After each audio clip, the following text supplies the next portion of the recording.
ጤና ይስጥልኝ የተከበራችሁ አድማጮች። በሀገራችን ስነ ጽሑፍ አንቱ የተባሉት ሐዲስ ዓለማየሁን የምናውቃቸው ፍቅር እስከ መቃብርን፣ የልምዣትንና ወንጀለኛው ዳኛን በመሳሰሉት ትላልቅ ዘመናዊ ሽሬ ረጃጅም ድርሰቶቻቸው ነው። ዛሬ ማስደምጣችሁን አጫጭር ተረኮች ያገኟቸው ግን በመጀመሪያ በ1948 ከዚያም በተለያየ ጊዜ እየተሻሻለና ታሪኮች እየተጨመረበት ሲታተም ቆይቶ በመጨረሻ በ1985 ዓ.ም ካሳተሙት ተረት ተረት የመሰረት ከተሰኘው መጽሐፍ ነው። በዚህ መጽሐፍ መግቢያ ላይ ሐዲስ ዓለማየሁ እንዲህ ይሉናል። ተረት ለሕፃናትም ቢሆን ወይም ለአዋቂዎች ለንባብ ቀላልና ደህና የጊዜ ማሳለፊያ ከመሆኑ ሌላ ለሰው የማህበራዊ ኑሮ ምሳሌ የሚሆን ብዙ ጠቃሚ ምክር ስለሚገኙበት የተረት ድርሰቶች በዓለም ሊትሬቸር ውስጥ ከፍ ያለ ቦታ አላቸው ይሉናል። በዚህ መጽሐፍ ውስጥ የተካተቱት 16 ድርሰቶች ሁሉም የየራሳቸው የሆነ መልእክት ሲኖራቸው አብዛኞቹ በዘመኑ የነበረውን የቅኝ ግዛትን የኢምፔሪያሊዝም ወይም የባህል ወረራንና የምዕራቡ ዓለም በአፍሪካ ላይ የሚያሴረውን ተንኮልና ሴራ ለማሳየት የተጻፉ ይመስላሉ። ለምሳሌ መጀመሪያ የማስደምጣችሁን የድመት ስህተት ወይም ጥጋብ ስስትን ያገባ እንደሆን ረሃብን ይወልዳል የሚለውን እንውሰድ። ሐዲስ በመግቢያው በመጀመሪያ በእንግሊዝኛ ጽፈውት በአሜሪካ በተጋበዙበት ጉባኤ ላይ እንዳቀረቡት ይናገራሉ። ላንብብላችሁ። በዚች መጽሐፍ በተጻፉት ተረቶች በምዕራፍ 5 የሚገኘው ከአሁን ቀደም እንደ አውሮፓ ዘመን አቆጣጠር በ1949 ዓመተ ምህረት ኒውዮርክ በኢንተርናሽናል ሃውስ ማጋዚን በእንግሊዝ ቋንቋ ታትሞ ወጥቶ ነበር። ኢንተርናሽናል ሃውስ ኒውዮርክ በኮሎምቢያ ዩኒቨርሲቲ የሚማሩ ከልዩ ልዩ ሀገር የተሰበሰቡ ተማሪዎች በአንድ የሚኖሩበትና ስለ ልዩ ልዩ ጉዳይ ጉባኤ እያደረጉ የሚከራከሩበት ቤት ነው። በጉባኤውና በክርክሩ ተማሪዎች ብቻ ሳይሆኑ መምህራኑና የውጭ ሰዎችም ተካፋዮች ይሆናሉ። የተባበሩት መንግስታት ማህበር በኒውዮርክ ከተቋቋመ ጀምሮ ከያገሩ ወደ ማህበሩ እየተላኩ ከሚሄዱት መልእክተኞች አንዳንዶቹን ኢንተርናሽናል ሃውስ እየጋበዘ በአንዳንድ ጉዳይ ላይ ለተማሪዎችና ለመምህራኑ ለሌሎችም በጉባኤው ለሚሰበሰቡት ሁሉ ንግግር እንዲያደርጉ ይጠይቃቸዋል። ስለዚህ እኔም ለተባበሩት መንግስታት ማህበር ተጠባባቂ ኮሚቴ ተካፋይ እንደሆን ታዝዤ በሄድኩበት ኢንተርናሽናል ሃውስ የሚባለው እንደ ሌሎቹ መልእክተኞች ሁሉ ጋብዞኝ በመጀመሪያ ስለ ኢትዮጵያ ከዚያ በኋላ ስለ ቅኝ ሀገር አስተዳደር እንድናገር ስለጠየቀኝ በኢትዮጵያ ላይ ከተናገርኩ በኋላ ስለ ቅኝ ሀገር አስተዳደር ይህን በድመትና በአይጥ የተመሰለ ተረት ተናገርኩ። ይህ ተረት ላይ እንዳልኩት በኢንተርናሽናል ሃውስ መጋዚን ከስዕል ጋር ታትሞ ወጥቷል። የታተመውም የድመት ስህተት በሚል ርዕስ ነው። ነገር ግን ተረቱን እኔው ራሴ የደረስኩት ስለሆነ በአማርኛ ተርጉሜ በዚች መጽሐፍ ሳገባው ርዕሱንና በውስጡም አንዳንድ ጥቃቅን ነገር አሻሽያለሁ ይሉናል። ሐዲስ ዓለማየሁ ከደራሲነታቸው በተጨማሪ አንጋፋ ዲፕሎማትና የኢትዮጵያን የውጭ ግንኙነት የቀየሩ በዓለም አቀፍ ደረጃ ኢትዮጵያ ከፍተኛ ተቀባይነት በነበራት ዘመን በ50ዎቹና በ60ዎቹ ከኢየሩሳሌም እስከ ዋሽንግተን ከተባበሩት መንግስታት እስከ ታላቋ ብሪታንያና ኔዘርላንድስ አምባሳደር በመሆን ያገለገሉ፣ በምክትል ውጭ ጉዳይ ሚኒስትርነትና በትምህርት ሚኒስትርነትም ያገለገሉ ነበሩ። በሁለተኛው የጣሊያን ወረራም በአርበኝነት ተዋግተው ከተያዙ በኋላ ሜዲትራኒያን በሚገኝ ደሴት ታስረው ነበር። በዚች መጽሐፍ ውስጥ ባሉትም ድርሰቶቻቸው ውስጥ ምን ያህል ለሀገራቸውና ለሕዝባቸው ብሎም ለመላው ጥቁር ሕዝብ ተቆርቋሪነት ይሰማቸው እንደነበር በጉልህ ይንጸባረቃል። ሁለተኛው ተረክ ስለ ከንቱ ውዳሴ፣ ስለ ትምክህትና ስለሚያስከትለው ውድቀት የሚያሳይ ሲሆን ሶስተኛው ተረክ ደግሞ እንደ መጀመሪያው በተለያዩ ሕዝቦች መካከል ያለን ግንኙነት ለምሳሌ እንደ ኤንጂኦ ወይም የምዕራባውያን እርዳታ ድርጅቶች የጀርባ ተልእኮ ምንነት የሚጠይቅና የሚመራመር ውስጣዊ ራዕይ የሆነ ድርሰት ነው። እነዚህን ተረቶች እንደ ተረት መስማት ብቻ ሳይሆን የምን ምሳሌ ሆነው ምን ማስተላለፍ እንደፈለጉ አብራችሁ እንድታሰላስሉ ጋብዛለሁ። ላይክ ማድረጋችሁ በጣም ያግዘኛልና ቪዲዮን ከመጀመራችሁ በፊት ላይክ አድርጋችሁ እንድትጀምሩ በአክብሮት እጠይቃለሁ። ኮሜንት፣ ሼር እና ሰብስክራይብ ማድረግም አይረሳ። ወደ ትረካዎቹ እናልፋለን።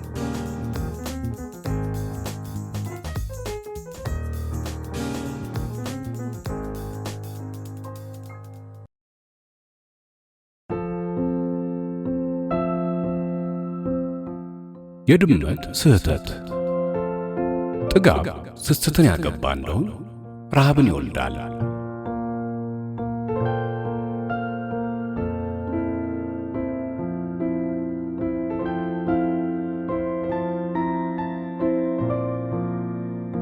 ከዘመናት በአንዱ ዘመን ሁለት ነፃ መንግስቶች ነበሩ። አንዱ የድመት መንግስት፣ ሁለተኛው የአይጥ መንግስት ነበሩ። ሁለቱን መንግስቶች የሚለይ ሰፊ ባህር በመካከላቸው ስለነበር ግንኙነት ሳያበጁና እንዲያውም በጭራሽ ሳይተዋወቁ ይኖሩ ነበር። በኋላ የድመት መንግስት በህዝብ ብዛትና በስልጣኔ በኃይልም ከፍ እያለ በመሄዱ መጠን ለህዝቡም ለፋብሪካውም የሚሆን ምግብ ማጣት ስለጀመረ መልእክተኞች ልኮ ከባህር ወዲያ ያለውን ዓለም ለማየትና በዚያው ከሚኖረው ህዝብ ጋር ተዋውቆ የድመት ዘር በረሃብ እንዳያልቅና ስልጣኔውም እንዳይጠፋ ዘዴ እንዲፈለግ ታሰበ። ይህን ሐሳብ ግርማዊ የድመት ንጉሥ ለክቡራን መማክርቱ አቅርቦ ስለተስማሙበት ብዙ ወጪ ተደርጎ ታላቅ መርከብ ተሰራና በመላው የድመት ግዛት መልካቸው ያማረና የፖለቲካ ችሎታቸው የታወቀ ከሴትም ከወንድም ዲፕሎማቶች ተመርጠው በየአይነቱ ገጸ በረከታቸውን ጭነው ወደ አይጥ መንግስት ተሳፈሩ። መልእክተኞቹ ብዙ ቀንና ብዙ ሌሊት ከተጓዙ በኋላ ምንም እንኳ በባህር ላይ ብዙ ችግር ቢደርስባቸው በሀገራቸውና በንጉሳቸው ውቃቢ ሁሉም በደህና ከታላቁ የአይጥ ንጉሥ ግዛት ጠረፍ ወረዱ። የዚህን ጊዜ የአይጥ ሕዝብ ከዚህ በፊት አይቷቸው የማያውቅ ልዩ ፍጥረቶች ሲያይ ሀገራችንን ከባህር የወጣ ገደል የሚያካክል አረመኔ ወረረው ብሎ ለጊዜው ተሸበረ። በኋላ ግን ልብ ገዛና ሽማግሌውና ባልቴቱ እግዚኦ ይል ጀመር። ጎበዙ ግን መሳሪያውን እየነጠቀ ለሀገሩ ነጻነትና ለንጉሱ ክብር ደሙን ለማፍሰስ እየፎከረ በሚያስገርም የጦር ሰልፍ ወደ ጠረፍ ተጓዘ። የድመት መልእክተኞችም የግርማዊ የአይጥ ንጉሥ ሰራዊት በጦር አለቆች ተመርቶ በሚያስፈራ ኳኋን እያቀራራና እየፎከረ ሲመጣ ባዩ ጊዜ እዚሁ አለቅን ብለው ፍርሃት ያዛቸውና ሸሽተው እንደገና ወደ መርከባቸው ገብተው ነጭ ባንዲራቸውን እያውለበለቡ መተዋወቅና ወዳጅነት ፍለጋ የመጡ ሰላማውያን እንግዶች መሆናቸውን በብዙ መሐላ ገለጹ። ለዚሁም ማስረጃ ለንጉሱና ለንግስቲቱ ለመኳንንቱም ያመጡትን ሽልማት አሳዩ። ወዲያውም ሰላም ሆነና እንግዶቹ ሲፈሩ ሲቸሩ ከመርከብ ወርደው ለአይጥ የጦር አለቆች በታላቅ ትህትና እጅ እየነሱ ወደ ግርማዊ ንጉሥ እንዲያቀርቧቸው ለመኑ።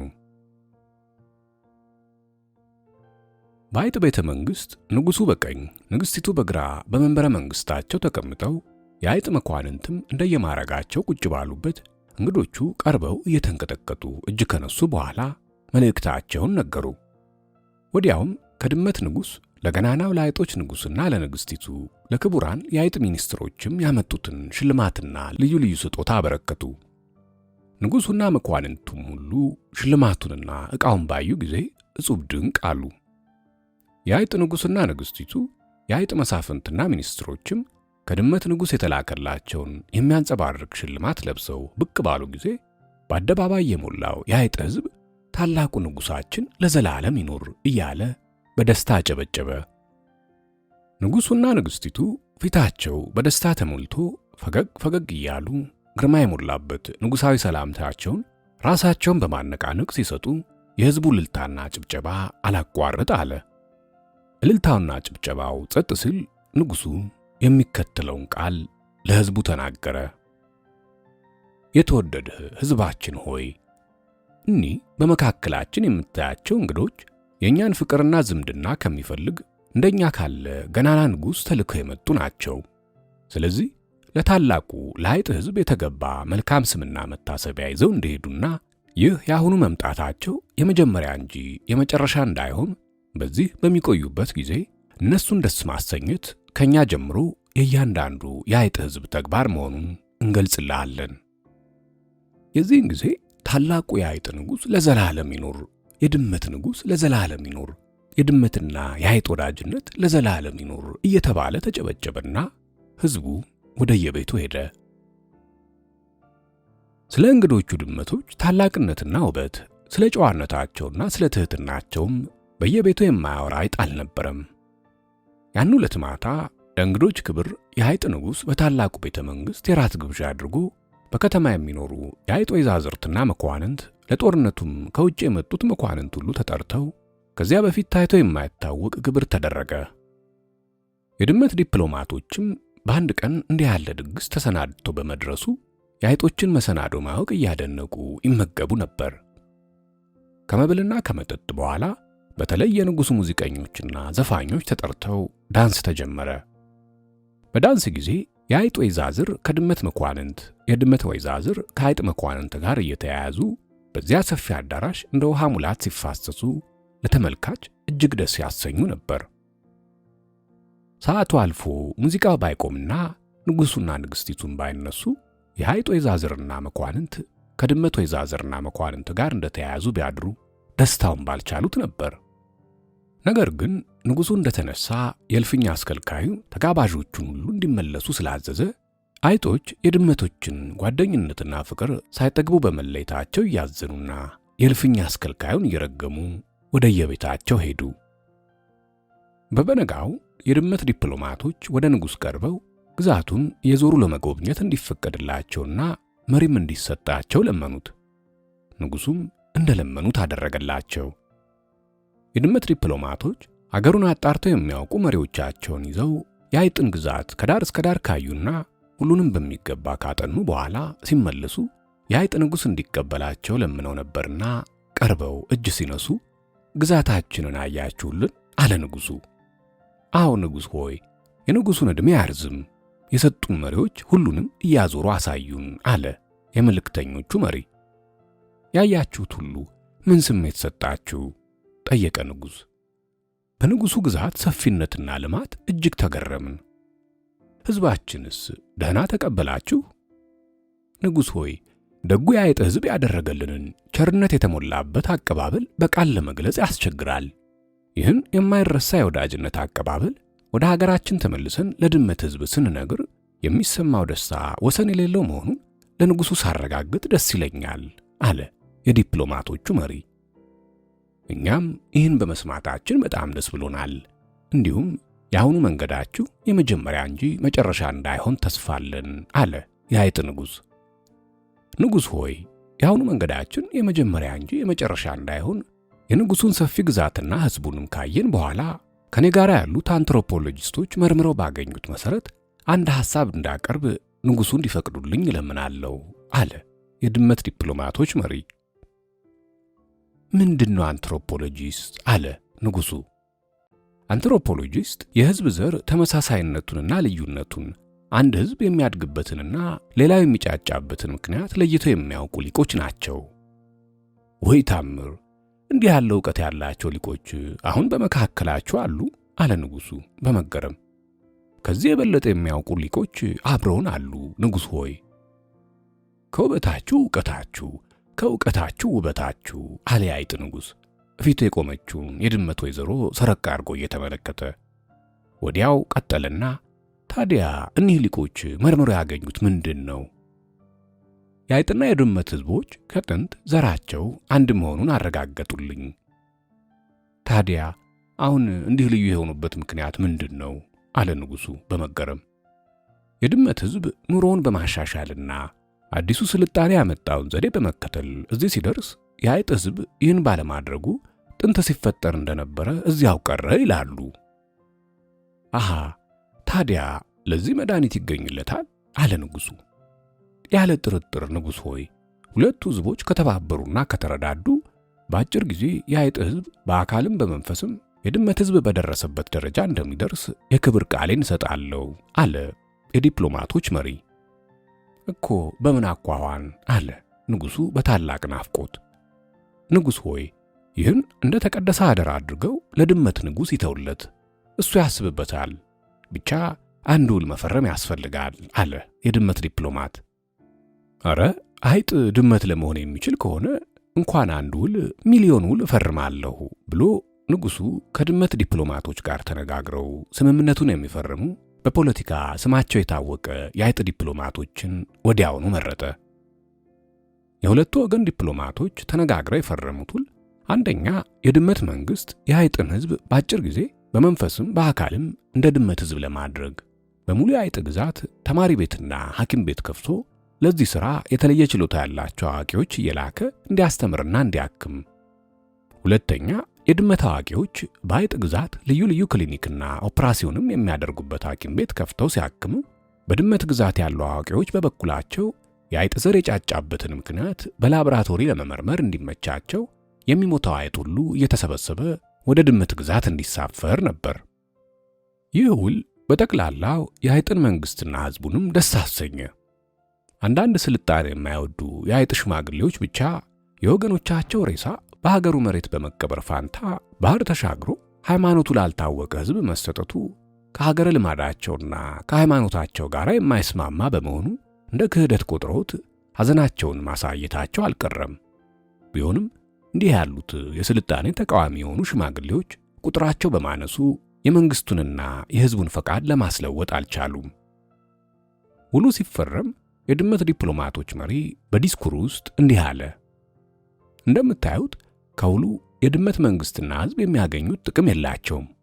ዋና ጥቅም አድርገው የሚመለከቱት የአይጥን ህዝብ በመንፈስም በአካልም አሳድገው ከፍተኛው ደረጃ ማድረስ ብቻ ነው።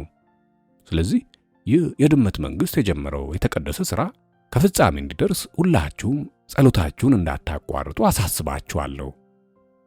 ከዚህ በኋላ መልእክተኞቹ ተሰናብተው ወደ ሀገራቸው ተመለሱ። የድመት መልእክተኞች ወደ ሀገራቸው በተመለሱ በትንሽ ጊዜ ውስጥ የድመት አስተማሪዎች፣ ሐኪሞች፣ የቴክኒክና ሌላም አዋቂዎች በብዛት ወደ አይጥ ግዛት ጎረፉ። ተማሪ ቤቶችና ሐኪም ቤቶች፣ ሌሎችም የሥራ ቤቶች በሙሉ የአይጥ ግዛት ውስጥ ተከፈቱ። የድመትን ውበትና ብልሃት በአጭር ጊዜ ለማግኘት የናፈቀው የአይጥ ሕዝብም ተማሪ ቤቶችንና ሐኪም ቤቶችን ሞላቸው። እንዲሁም የአይጥ ዘር በአካልም በመንፈስም ከድመት ያነሰበትን ምክንያት በዋናው ላብራቶሪ ለማስመርመር የአይጥ መንግሥት ሬሳውን እየሰበሰበ ወደ ድመት ሀገር ማሳፈር ጀመረ። በመጀመሪያው ዓመት የተጫነው ሬሳ ይህን ያህል ብዙ አልነበረም። በሁለተኛው ዓመት ግን ዕድሜ ለድመት ሐኪሞች ጠንክረው ስላከሙ 10 እጥፍ ሆነ። በሦስተኛው ዓመት የሁለተኛውን ዓመት 10 እጥፍ፣ በአራተኛው ዓመት የሦስተኛውን ዓመት 10 እጥፍ፣ እንዲሁም በየዓመቱ በ10 እየታጠፈ ይሄድ ጀመር። በአዲሱ ተማሪ ቤት የገቡትም የአይጥ ሕፃናት የድመትን አገር ጂኦግራፊ፣ የታላቁን የድመትን ሕዝብ ታሪክና የዘሩን ጥራት፣ በየጊዜው የተነሱት ገናናዎች የድመት ነገሥታት የተዋጉባቸውን የጦር ሜዳዎችና ያገኟቸውን ድሎች ይማሩ ጀመር። ዓመታት አልፈው ዓመታት ተከተሉ። ትውልዶችም አልፈው ትውልዶች ተከተሉ። አይጦቹ ግን ወደ ድመትነት የሚለወጡበት ምልክት ገና አላዩም። እንዲያውም የድመት ሊቃውንት የሰጡት ትምህርት በአዲሱ ትውልድ የአእምሮ ዝቅተኝነትን መንፈስና የጉድለትን ስሜት ስለፈጠረ ከአሮጌው ትውልድ የበለጠ አዲሱ ትውልድ ሐዘንና ብስጭት አደረበት። ስለዚህ በሁለቱ ሕዝቦች መካከል ቅሬታ ተፈጠረ።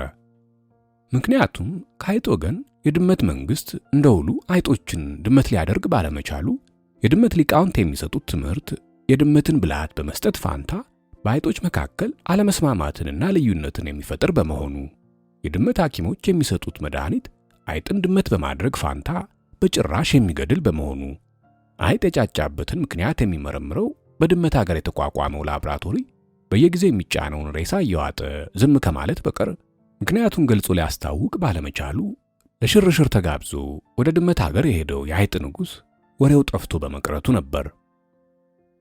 የድመት ሕዝብ በበኩሉ አይጦችን እንዳስፈለገ እያረደ ትኩስ ሥጋ በመብላት ፋንታ እስኪሞቱ መጠበቅ የማይችል ስለሆነ አዲስ ዘዴ እንዲፈጠር ተመከረ። ስለዚህ የድመት መንግሥት አዲስ የውላ ሐሳብ አቀረበ። ይህም የውላ ሐሳብ በአገሩ ጠባይ ምክንያት የተሰጠው ትምህርትና ሕክምና የታሰበውን ፍሬ በአጭር ጊዜ ሊሰጥ ባለመቻሉ ደጉ የድመት መንግሥት አዝኗልና በትምህርት ዕድሜ ውስጥ ያሉ የአይጥ ልጆች ሁሉ ወደ ድመት ግዛት እየሄዱ እንዲማሩና የአይጥ ጎበዛዝት ልጃገረዶችም ወደዚያው እየሄዱ በኦፕራሲዮን ወደ ድመትነት እየተለወጡ እንዲመለሱ የሚል ነበር። ይህን አዲስ የውላ ሐሳብ ብዙዎቹ አይጦች በደስታ ተቀበሉት። አንዳንዶቹ ግን ተጠራጠሩት። በመጨረሻ በውድም በግድም ሁሉም ተስማሙበት። ስለዚህ በየዓመቱ በብዙ መቶ ሺህ የሚቆጠር የአይጥ ሕዝብ ወደ ድመት ሀገር ይጎርፍ ጀመር። የተማሪዎችና የታካሚዎች ወላጆችም ልጆቻቸው ድመት ሆነው እስኪመለሱላቸው በናፍቆት ይጠባበቁ ነበር። ነገር ግን ከሚመላለሱት መርከቦች ሁሉ አይጥ ከመውሰድ በቀር መልሶ የሚያመጣ አንድ እንኳ አልነበረም። ከብዙ ዓመታት በኋላ አንድ ወጣት አይጥ በተመላሽ መርከብ እንደምንም ተሸሽጎ ወደ ሀገሩ ለመመለስ ቻለና ለትምህርትና ለሕክምና እየተባለ የሚጓዘው አይጥ ሁሉ እየታረደ ለድመት ምግብ መሆኑን ባወራ ጊዜ በሙሉ የአይጥ ግዛት ጩኸትና ሽብር ሆነ። ወዲያው ለማሰልጠን በአይጥ ግዛት የሚኖሩት ድመቶች ሁሉ እዚያው ታረዱ። ይህ በድመት ግዛት በተሰማ ጊዜ የድመት ሕዝብ በሙሉ እጅግ ተቆጣ። በአንድ ወገን የድመት የጦር አለቆችና መኳንንቱ የወገኖቻቸው መታረድ የአይጥን አገር ለመውረርና አይጥን ዘርፎ ለመብላት መልካም ምክንያት ስለሆነላቸው በጣም ደስ ብሏቸው ይሰናዱ ጀመር። የአይጥ ሕዝብም በበኩሉ ምንም ከድመት ጋር ውል የፈረመለት መንግስቱ ቢፈርስ መከላከያውን ለማሰናዳት እንዲመክሩ አዋቂዎችንና ሽማግሎችን መረጠ። በምክሩ ላይ የድመት ከሃዲነት ደማቸውን ያፈላውና ወኔያቸውን የቀሰቀሰው የአይጥ ጀግኖች ጠላታቸውን ፊት ለፊት በጦር ሜዳ ቢገጥሙት አመድ እንደሚያደርጉት የማይጠረጠር መሆኑን እየፎከሩ ተናገሩ። አንዳንድ አስተዋይ የአይጥ ሽማግሌዎች ግን ምንም እንኳ የመጨረሻው ድል ለአይጥ ሕዝብ መሆኑን ቢያውቁት ፊት ለፊት በጦር ሜዳ ተሰልፈው ድመትን ድል ያደርጉበት የነበረው ጊዜ ማለፉን ገለጹ። ለምሳሌ አንዱ ሽማግሌ እንዲህ አለ። ወንድሞቼ ሆይ፣ ድመትን በጦር ሜዳ ድል እንመታበት የነበረው ጊዜ አልፏል። ድሮ ንጉሳችን ከኛ ጋር ሳለ ሕዝባችን ሳያልቅ የአገራችንን መውጫ መግቢያ ተራራውን ዱሩንና ሸንተረሩን ሳያውቅ ብንገጥመው የጦርነቱ ታሪክ ልዩ ይሆን ነበር። እንደምትሉትም እርሱ አገራችንን ይወራል ብለን በመፍራት ፋንታ እኛ አገሩን እንደምንወር አንጠራጠርም ነበር። አሁን ግን አገራችንን ከኛ የበለጠ ድመት ያውቀዋል። ስለዚህ ፊት ለፊት ጦርነት መግጠም በከንቱ የተረፈውን የአይጥ ዘር ማስጨረስ እንዳይሆን ጦርነታችንን በዘዴ እናድርገው። ለሚያውቅ ጠላት ምን ዘዴ ይገኝለታል? አለ አንዱ የአይጥ ሽማግሌ። ግድ የለም፣ እርሱ ብቻ አይደለም ያወቀን፣ እኛም አውቀነዋል። ስለዚህ ሳናውቀው ያጠቃንን ያክል ካወቅነው በኋላ ሊያጠቃን አይችልም አለ አስተዋዩ አይጥ። በላ እንግዲህ የምንዋጋበትን ዘዴ ንገረን አሉት ለምክር የተሰበሰቡት የአይጥ ሽማግሌዎች። ብልሁ አይጥም ጥቂት አይኑን ለበስ አድርጎ ካሰበ በኋላ እንዲህ አለ። እያንዳንዱ አይጥ ጉድጓዱን ቆፍሮ ምሽጉን ሰርቶ ቤተሰቡን እየያዘ ይቀመጥ። ብቻ ጉድጓዱ የድመት ራስ እንደማያስገባ እንዲሆን ያስፈልጋል። ትንንሽነታችን ሌላው ቢቀር ለዚህ ያገለግልናል። ሁለተኛ፣ እንኳን በክር የተዝጎረጎረ በአልማዝ ያጌጠ ልብስ ይዞ ቢመጣ ማንም ተታሎ እንዳይቀርበው መጠንቀቅ ነው። ሶስተኛ፣ ከዛሬ ጀምሮ በመካከላችን በደም ሊሻር የማይችል ደመኛነት መኖሩን በሙሉ ለአይጥ ሕዝብ ማስታወቅ ነው። እንዲህ ካደረግን የት ሊያገኘን ይችላል? ይህን ሐሳብ ለምክር የተሰበሰቡት ሽማግሌዎች ሁሉ በሙሉ ተስማምተውበት ወዲያውኑ የአይጥ ሕዝብ እንዲያውቀው ተደረገ። የአይጥ ሕዝብም ሽማግሌዎቹ የሰጡትን ምክር ተቀብሎ ጉድጓዱን እየቆፈረ ምሽጉን እየሰራ በየቤቱ ከተቀመጠ በኋላ የድመት ሰራዊት አቧራውን እያጤሰ ቢመጣ ያንዳንዱ አይጥ ከቤቱ ሳይወጣ እያየ ይስቅበት ጀመር። ድመትም አይጥን ከጉድጓድ ውስጥ ለማውጣት ቢሞክር አፉንና አፍንጫውን ከማቁሰል በቀር ሌላ ትርፍ ስላጣ እየተበሳጨ ተመለሰ። ከዚያ ጀምሮ በድመትና በአይጥ መካከል ደመኝነት ተፈጠረ። ድመትም በስምምነት ያገኘው የነበረው በቁጥር የማይደረስ የአይጥ ሬሳ አልበቃው ብሎ አሁን እየፈነጠዘ የሚወጣውን አንዳንድ የአይጥ ወሮበላ እያደነ በመብላት ብቻ ተወስኖ ቀረ።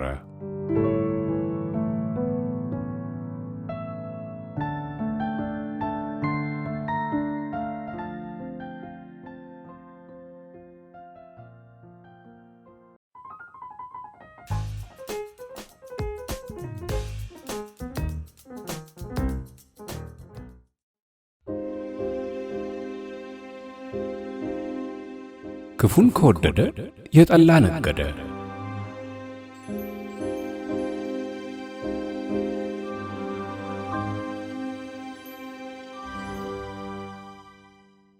አንድ ቀን የፀሐይ ፍጅት እንደ እሳት ሲያቃጥል አህያ ተጭኖ ውሎ ጭነቱ እንደተራገፈለት አመድ ላይ ትንሽ ተንከባሎ ጀርባው በረድ እንዳለለት ውሃ ለመጠጣት ወደ ወንዝ ሲሮጥ መንገዱ ዳር አንድ እንደ ገመድ ተጠቅልሎ የተከመረ ነገር አየና መንገድ ለቆ አልፋለሁ ሲል ያ የተጠቀለለ ገመድ የሚያሳዝን የልቅሶ ዜማ አሰማው።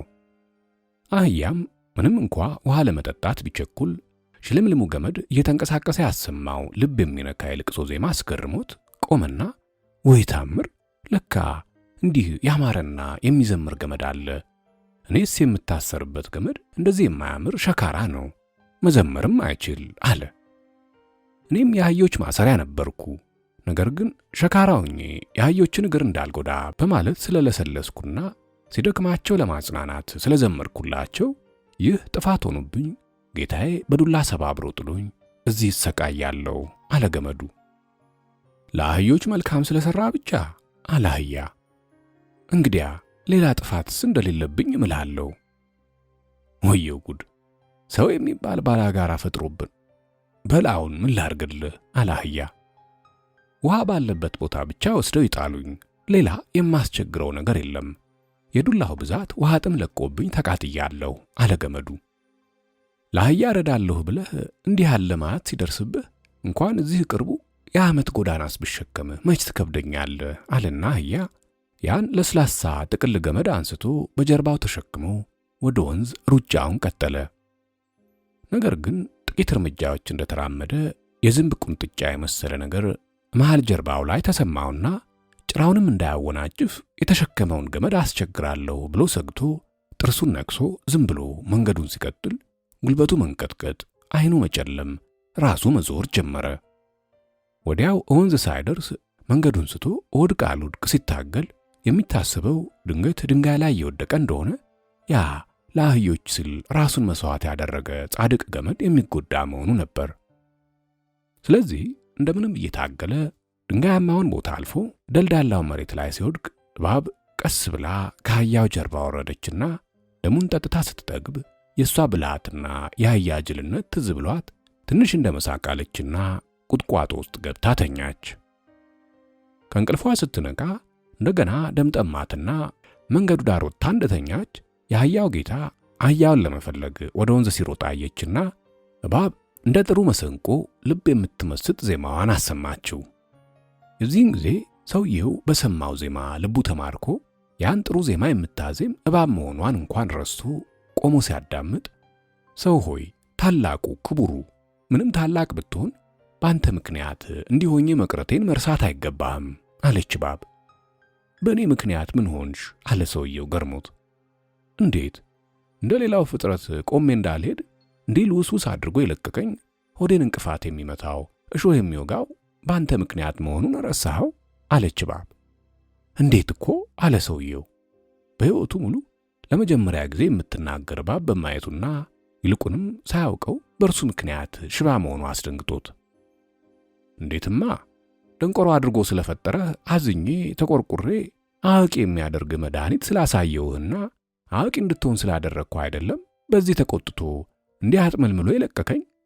ታዲያስ በአንተ ምክንያት ላንተ ብዬ ራሴን መስዋዕት ሳደርግ ልትወደኝ እንጂ ልትጠላኝ ይገባሃል አለችና እባብ በሚያሳዝን የለቅሶ ዜማ ስታለቅስ ጊዜ ሰውየው በጣም አዘነና ተይው አታልቅሺ፣ አለመቀራረብ አለመግባባት ነው ጠላት ያደረገን። አሁንም ያለፈውን እንርሳና ወደፊት ወዳጆች እንሁን አለ። ሰውየው ዝቅ ብሎ እባቧን እየደባበሰ። የዚህን ጊዜ እባብ እንባዋን ጠራረገችና እንዲህ አለች፣ ሰው ሆይ ስማ፣ እኔ እዚያ ዝንቦህ አንድ ቦታ ሰጥተኸኝ የምበላው የእጅህን ጥራጊ የምጠጣው የእግርህን እጣቢ ሰጥተኸኝ ጫካ ለጫካ ከመሄድ ካዳንከኝ ሌላ ብዙ ነገር አልጠይቅህም። አንተን ግን ብዙ ጠቅመሃለሁ አለች እባብ። ምን ታደርጊልኛለሽ አለ ሰውየው ጓጉቶ። እንዴት በአንዲት ፍሬ ብቻ በጨለማ አእምሮህ የማይጠፋ የእውቀት ብርሃን አላበራሁምን? በአንዲት ፍሬ ብቻ ከፈጣሪ በታች የፍጥረት ሁሉ ገዢ አላደረግሁምን? እንግዲያ ፈጣሪ የዘጋውን አእምሮ ከፍቼ ሰውን የእውቀት ጌታ ማድረግ ስችል፣ ሰው የዘጋውን ሳጥን ከፍቼ አንተን የወርቅና የብር ጌታ ማድረግ የሚያቅተኝ ይመስልሃል ሞኙ አለች እባብ። ይህን ማድረግ ትችያለሽ አለ ሰውየው አፉንም አይኑንም በሰፊው ከፍቶ። መጠርጠሩስ አለች እባብ። ነይ እንግዲህ አሁኑኑ እንሂድ። ጎረቤቴ አንድ ሀብታም አለ። ዛሬ የእርሱን ወርቅና ብር ትሰጭኛለሽ። ነገ ሌላ ሀብታም አለ። የእርሱን ሀብት ለእኔ እንዲሆን ታደርጊያለሽ። እንዲሁም ከነገ ወዲያ የሌላውን። ግድ የለም በዓለም አንተን የሚያክል ጌታ እንዳይኖር አደርጋለሁ። ሰው እንዳያየኝ በልብሱ ውስጥ ያዘኝ ብቻ አለች እባብ። ሰውየው እባቧን በልብሱ ውስጥ ሸሽጎ የዓለምን ሁሉ ወርቅና ብር ለብቻው ለማድረግ ቤቱ የሚደርስበትን ደቂቃ እየቆጠረ ሲሮጥ ከዚያን ሁለት ማታ ጀምሮ የሚመጣው ጌትነት እየታሰበው እባቧ ስትነድፈው ሳይሰማው ድንገት ወደቀ። እባብም ደሙን ጠጥታ ስትጠግብ ሰው ምንም አዋቂ ቢሆን ታላቅነትንና ሀብትን አገኛለሁ ሲል የሚያጠፋውን የማያውቅና የሚራመድበትን የማያይ እውር በመሆኑ እየሳቀች ቁጥቋጧ ውስጥ ገብታ ተኛች። በበነጋው ከቁጥቋጧ ውስጥ ወጥታ አንድ ገላጣ ቦታ ላይ ተዘርግታ ፀሐይ ስትሞቅ አንድ ትልቅ ድፋርሳ ከጫካው ወጥቶ ባጠገቧ ሳር መጋጥ ጀመረ። ወዲያው ተከታትሎ ከሌላ ወገን አንበሳ ጅራቱን እንደ ገዳይ ጎራዴ ግራ ቀኝ እያማታ ብቅ አለ። ድፋርሳም አንበሳን ባየ ጊዜ ለመሸሽ ወደ ኋላ ማፈግፈግ ሲጀምር እመሰክርብሃለሁ አለች እባብ። አካልህ ሁሉ ከአካሉ ቢበልጥ እንጂ አያንስ። በዚያ ላይ መከላከያና መውጊያ ቀንድ አለ። እስኪ እንግዲህ ምን ጎደለብኝ ብለህ ትሸሻለህ? ግድ የለም ድፈርና ግጥመው አለች እባብ። አንበሳ እኮ ነው አለ ድፋርሳ ፊቱን ሳያዞር ወደ ኋላው ማፈግፈጉን እየቀጠለ። ወዲያ አንበሳ ያደረጋችሁት እናንተ ናችሁ። ገና ስታዩት እየሸሻችሁ። ግጠመው፣ ግድ የለም ታሸንፈዋለህ፣ እኔም እረዳሃለሁ።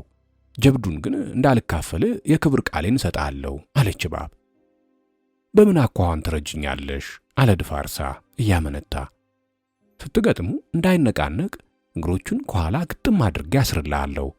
ያን ጊዜ አንተ እየተዘዋወርክ በሰላ ቀንድህ መሸክሸክ ብቻ ነው ያለብህ አለች እባብ። ድፋርሳ እንዳይሸሽ አፍሮ እንዳይቆም ፈርቶ በማመንታት ላይ እንዳለ አንበሳ ስለደረሰበት እባብ እንደመከረችው ቀንዶቹን መክቶ ቆመ። እባብም የአንበሳን እግሮች በማሰር ፋንታ ቁጥቋጧ ውስጥ ገብታ የሁለቱን ትግል እየተመለከተች ትስቅ ጀመር።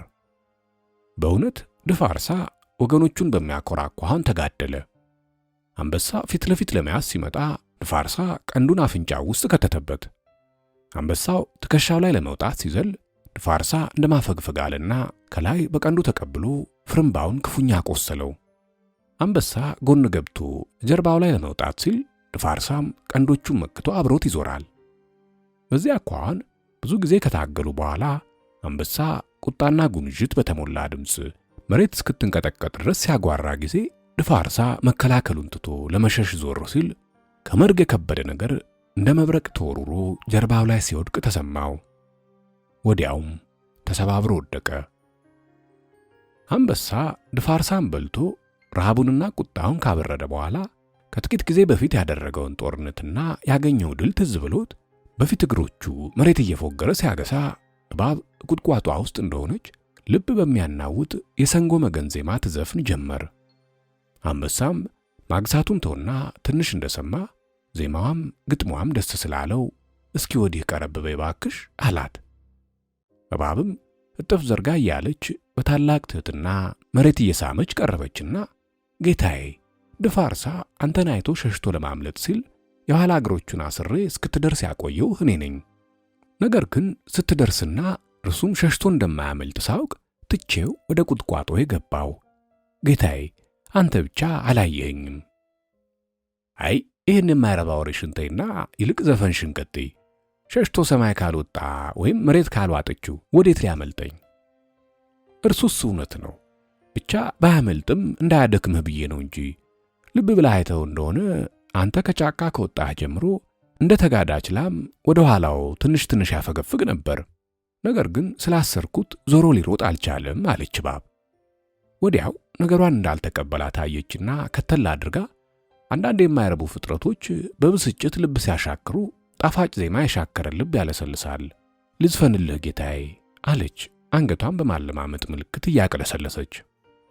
እኔማ ከወሬሽ ዘፈንሽን መስማት መርጣለሁ ብዬሽ ነበርኩ አልሰማልሽኝ እንጂ አላንበሳ እንደ መሳቅ ብሎ። የዚህን ጊዜ እባብ ትንሽ እንደማፈር አለችና ዘፈኗን ስትጀምር አንበሳ እግሮቹን አንጥፎ በሆዱ ተኛና አንገቱን ቀና አድርጎ ይሰማ ጀመር። አንበሳ ኃያሉ የአራዊት ንጉሥ፣ ፍቅርህ ካልሆነ ጠብህን አያድርስ አለች እባብ በጥሩ ዜማ። አንበሳም ደስ አለውና ፊቱ እንደ ነግህ ሰማይ ፈገግ አለ። ቀጠለችና በተቆጣህ ጊዜ አንበሳ ኃያሉ መሬት ትረዳለች፣ ባህሮች ይሸሻሉ፣ በአየርም በምድርም የሚኖሩ ሁሉ ጭንቅ ይይዛቸዋል፣ መድረሻ ያጣሉ ስትል እስኪ መልሹ አለ አንበሳ። እባብም ያኑ ግጥም መልሳ ዘፈነች። ከዚያ ቀጥላ ግርማህ የከበደ እንደ መቃብር ኃይልህ የፈጣሪ የማይበገር፣ ጀግንነትህ ብዙ የማይቆጠር፣ ዕውቀትህ ረቂቅ አይመረመር፣ የደም ግባት መቅደስ የውበት መንበር፣ ለጋስ እንደ ፀሐይ እንደ ሞት ደፋር፣ ኩሩ እንደ ተራራ ታጋሽ እንደ ምድር፣ እግዚአብሔር የሠራው እንደዚህ አሟልቶ አሁን ካንተ በቀር የት ይገኛል ከቶ ስትል አንበሳ ኩራት በተቀላቀለበት ደስታ ልቡ ተሞልቶ ኦሆ ነይ ነይ ቀረበይ፣ በእውነት ሽባ ባትሆኝ ምኞቴ ሌላ ነበር አለ። እባብም ጌታዬ በሄድክበት ተከትዬ ለጀግንነትህና ለጀብድ ምስክር እንደሆነና ጀግንነትህ ለመንፈሴ በሚሰጠው የእውቀት ጸጋ ተደስቼ ደስ እንዳሰኝ ከፈቀድክልኝ ይበቃኛል። ከዚህ የበለጠ ዕድል አልመኝም፣ ከዚህ ለበለጠ ዕድል እንደማልበቃም አውቃለሁ አለችና ዘፈኗን ቀጠለች። በባህር በምድር በአየር በሰማይ እግዚአብሔር የፈጠረው ቢደመር አንድ ላይ 10ኛ እጅህን ይሆን መሰለ ሆይ። ድገሚው አለ አንበሳ፣ ድገሚው። ከዛሬ ጀምረሽ ከኔ አትለይም። የጀግንነት ሥራ ከመስራቱ ይልቅ በሌላ አፍ ሲነገርና ሲዘፈን መስማቱ ደስ ያሰኛል። ስለዚህ ከእንግዲህ ወዲያ አትለይኝም። በየሰዓቱ በየቀኑ የምሠራውን ጀብድ በተዋበ ግጥምና በጣፋጭ ዜማ ታሰምኛለሽ። በይኔ ቀረበይ፣ በጣም ቀረበይ። እባብ አፏን እስከ አፍንጫው ዳር አቅርባ ጣፋጭ ዜማዋን ስታንቆረቁር የዜማው ውበትና እያንዳንዱ ግጥም ያጌጠበት ከንቱ ውዳሴ አንድ ላይ ተደባልቀው ልቡን በደስታ አስክረውት እንቅልፍ እንደያዘው ዓይኖቹን ክፍት ከደን ያደርግ ጀመር። እባብም ዘፈኗን ይበልጥ በለሰለሰ ዜማ ቀጠለች። ዓይንህ ሲወረወር የእሳት አለሉ፣ አፍንጫህ ሲያናፋ ነፋስ አውሎ፣ አፍህ ነጎድጓድን ሲተፋከታትሎ ያን ጊዜ በፊት መቆም የሚያምራቸው እንደነ ድፋርሳ ልበቢሶች ናቸው። አንበሳ የመጨረሻውን ግጥም የሰማው አይመስልም። ቢሰማውም የሕልም ያክል ነው። አንድ ድፋርሳ ቀንድና ሽኮና ምላሽ በልቶ በከንቱ ውዳሴ የተመረዘ ጣፋጭ ዜማ ጠጥቶ ከባድ እንቅልፍ ያዘው። እባብም ጠጋ ብላ እንቅልፉን እንዲቀጥል የመርዝ መርፊያዋን አፍንጫው ውስጥ ወጋችውና ራቅ ብላ ቆማ እየሳቀች ትመለከተው ጀመር። ወዲያው አንበሳ በተወጋው አፍንጫው ደም እየወረደ ዓይኑን ገለጥ ቢያደርግ እባብን በሩቁ ስትስቃየና ወዴት ሄድሽብኝ ነይ ዝፈኝልኝ አለ። ይቅርታ አዝማሪነቴ የፈለግኩትን እስካገኝ ነበር፣ አሁን የፈለግኩትን አግኝቻለሁ በቃኝ አለች እባብ እየሳቀች። አንበሳም እንዲህ ያለ የድፍረት ቃል ስለመለሰችለት ተቆጥቶ እነሳለሁ ብሎ ቢሞክር ጉልበቱ እየተንቀጠቀጠ ራሱ እየዞረ አቃተውና ወደቀ። ከዚያ በኋላ እባብ የአንበሳን ደም ጠጥታ ስትጠግብ ከንቱ ውዳሴ ኃይለኞችና ጀግኖች ነን የሚሉ ሁሉ ሊሰብሩት የማይችሉ ብርቱ ወጥመድ በመሆኑ ተደንቃና አንበሳም ባለው ኃይል ሁሉ ከዚህ ወጥመድ ሊወጣ ባለመቻሉ ስትስቅ ቆይታ ቁጥቋጧ ውስጥ ገብታ ተኛች። እባብ ከሁሉ አስቀድሞ ከሆዱ በስተቀር ለማናቸውም ነገር ሐሳብና ጉጉት የለውም የሚባለውን አህያን፣ ቀጥሎ ከፈጣሪ በታች በእውቀት ስሙ የተጠራውን ሰውን፣ ከዚያ በኋላም በኃይል ተወዳዳሪ የለውም የሚባለውን አንበሳን ድል በማድረጓ ፍጥረትን ሁሉ ናቀች። ከሁሉም በላይ መሆኗን አረጋገጠች። ቦታ ባይርቅና መድረሻው አስቸጋሪ ባይሆን እግዚአብሔርንም ገጥመው ነበር። እርሱን ድል ካደረግኩ ስልጣን ሁሉ በእጄ ይሆናል። ከዚያ በኋላ በእርሱ ቦታ ቁጭ ብዬ ዓለምን ወደ ላይ በማየት ፋንታ ወደ ታች ማየት ነው። ሆዴን ሸዋ አይወጋው፣ እንቅፋት አይመታው። መዘዋወር ስፈልግ ክንፌን እያማረጥኩ በግራ ቀኝ ጎኔ እየሰካው እንሳፍፋለሁ። ወይም የመብረቅና የነጎድጓድ ሰረገላዬን አስጭኜ በሉል ያጌጠ መለዮ የለበሱ መላእክት እየነዱልኝ በሰማይ በአየር በምድር በባህር መንሸርሸር ነው። እግዚአብሔርስ አላወቀበትም። የወጣ እንደሆነ አትመለስም እንደተባለ ሁሉ እዚያ ቁጭ ብሎ በአየር በምድር በባህር ባለው ግዛቱ ማንም ይጫወትበታል። ወይኔ በሆንኩ ጌትነትን አሳምራት ነበር። ብቻ እዚያ ላይ እንዴት ይደረሳል? እርሱም ይህን ፈርቶ ነው መኖሪያውን እዚያ ላይ ወስዶ ያንጠለጠለው እያለች የእግዚአብሔርን መንግሥት የምትወርስበትን ዘዴ ስታወጣና ስታወርድ አሞራ በታላቅ ጸጥታ የተዘረጋውን የአየር ባህር በሁለት ክንፎቹ እየቀዘፈ መጥቶ አጠገቧ አንድ ዛፍ ላይ አረፈ። ያው ደግሞ አንድ ቂል መጣ። ነገር ግን በሰማይና በምድር መካከል ያለ ፍጡር በመሆኑ ከምድር ቂሎች ትንሽ የተሻለ ቂል የተሻለነቱ ከንቱ ይሆን? እንጃ በከንቱነት ይሻል እንደሆነ እንጂ በብልሃትስ ከሰው እንደማይሻል እርግጠኛ ነኝ።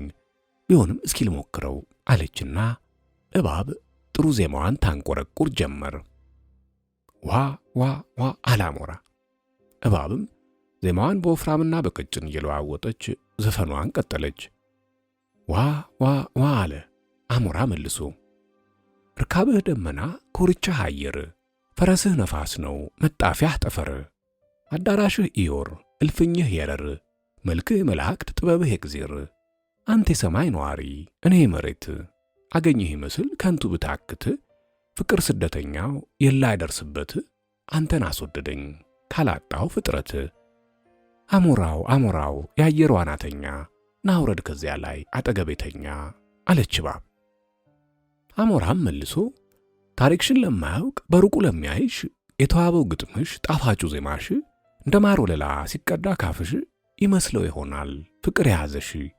እኔ ግን አውቃለሁ ታሪክሽም በውል አልጋሽ መቃብር ነው መከዳሽ ሲኦል፣ ውዳሴሽ መርገም ነው ፍቅርሽ ነበልባል። ስለዚህ ይቅርብሽ እኔን ማታለል፣ አታጭም ፈልጊ ሌላ በኔ ፋንታ፣ በከንቱ ውዳሴ ልቡ የሚፈታ። እባብም እንዲህ ያለህ ገልቱ አትመስለኝም ነበር፣ እንደማናቸውም እንደ ጉልህ ነገር ከአንዱ አንስቶ ለአንዱ ይሰጣል ወይ ፍቅር? አሞራ መለሰ፣ ይህ የውሸት ፍቅር አንቺ የምትዩ ልብ ከጥልቀቱ ያላፈለቀው መነገጃነቱ የታወቀ ነው። እባብ ቀርበ ሳንጫወት በቅጡ ሳታውቀኝ እንዲህ ያለ ግምት አዝናለሁ ስትሰጠኝ። አሞራ አንቺን ከመቅረቡ ይሻላል መራቁ፣ የቀረቡሽ ሁሉ አንድ ባንድ አለቁ። እባብ ቀኑ የደረሰ መሞቱን ታውቃለህ፣ ስለምን በከንቱ ስሜን ታጠፋለህ? አሞራ አሳዘኑኝ እንጂ መርዝሽ ቢፈጃቸው ቢሞቱ ምን ነበር ደርሶም ማቀናቸው። እባብ የኔ መርዝ ከሆነ አዳኝና ገዳይ እግዚአብሔር ምን ይሰራል ተቀምጦ እዚያ ላይ? አሞራ መርዝና መድኃኒት ክፉና መልካም የተሰሩ ናቸው ሲፈጠር ዓለም። እግዚአብሔር የሰራልን አእምሮአችንን ልንለይበት ነበር ክፉና ደጉን። ነገር ግን እንደ አንቺ ተንኮለኞች አሉ፣ ክፉዎች ሲሆኑ ደጎች የሚመስሉ፣ መሬት እየሳሙ እጥፍ ዘርጋ እያሉ ሲያስቱ የሚኖሩ ፍጥረትን በሙሉ። አእምሮ እያለን ከእግዚአብሔር የተሰጠን መርዙን ከመድኃኒት ክፉን ከበጎ መለየት ቢያቅተን ጉድለቱ የኛ ነው፣ እግዚአብሔር ለመውቀስ ምክንያትም የለን። እባብ የኔን ስም ለማጥፋት አሁን ያልከው ሁሉ እውነትም የለበት ሐሰት ነው በሙሉ። ይልቅ አንድ ነገር የገለጸልን ድንቁርናህን ነው ማይምነትህን። ሊቃውንቱ ሁሉ የሚሉት ተባብረው እኛም ከመጽሐፍት እንደተረዳ ነው የተረጋገጠ ጥርጥር የሌለው ማዳንና መግደል ስልጣኑ የእግዚአብሔር ነው። እኔንም መርዜንም የፈጠረ ጌታ ዕድሜው ያለቀውን እርሱ ይገድልና ለመሸሽ አሜታ ስሙን ያደርገዋል በእኔና በመርዜ ወይም በበሽታ። አሞራ ዝም ብል ሰምቼ ፈጣሪን ስትዘልፊ እኔም ካንቺ ጋር እሆናለሁ አጥፊ። ስለዚህ ጠብቂኝ መጣሁ ተሰናጂ፣ ልወድሽ አይደለም ልቀጣሽ ነው እንጂ አለና አሞራ ከሰፈረበት ዛፍ ወርዶ እባብ ከነበረችበት 10 ሜትር ያህል ርቆ ሲቆም አሞራ ሆይ ለፍቅር እንጂ ለጥል አልተመኘውህም፣ በምን ምክንያት ልትጣላኝ ፈለግ አለች እባብ። ክፉ ስለሆንሽና ክፉንም ከመውደድ መጥላት ስለሚጠቅም አለ አሞራ በሩቁ እንደቆመ። እንዴት አለች እባብ። እንዴትማ የክፉ ባህሪው ክፉ መስራት ነው። ክፉ ስራውንም የሚፈጽም ወዳጆቹ ያልሆኑ ሁሉ ስለማይቀርቡት በሚቀርቡት በወዳጆቹ ነው። ስለዚህ ክፉን ከመውደድ መጥላትና መራቅ የተሻለ መሆኑ የታወቀ ነው አለ አሞራ። መልካም ተናገርክ አሞራ፣ ካልወደድከኝ አትቅረበኝ፣ ብቻ አትጣላኝ አለች እባብ።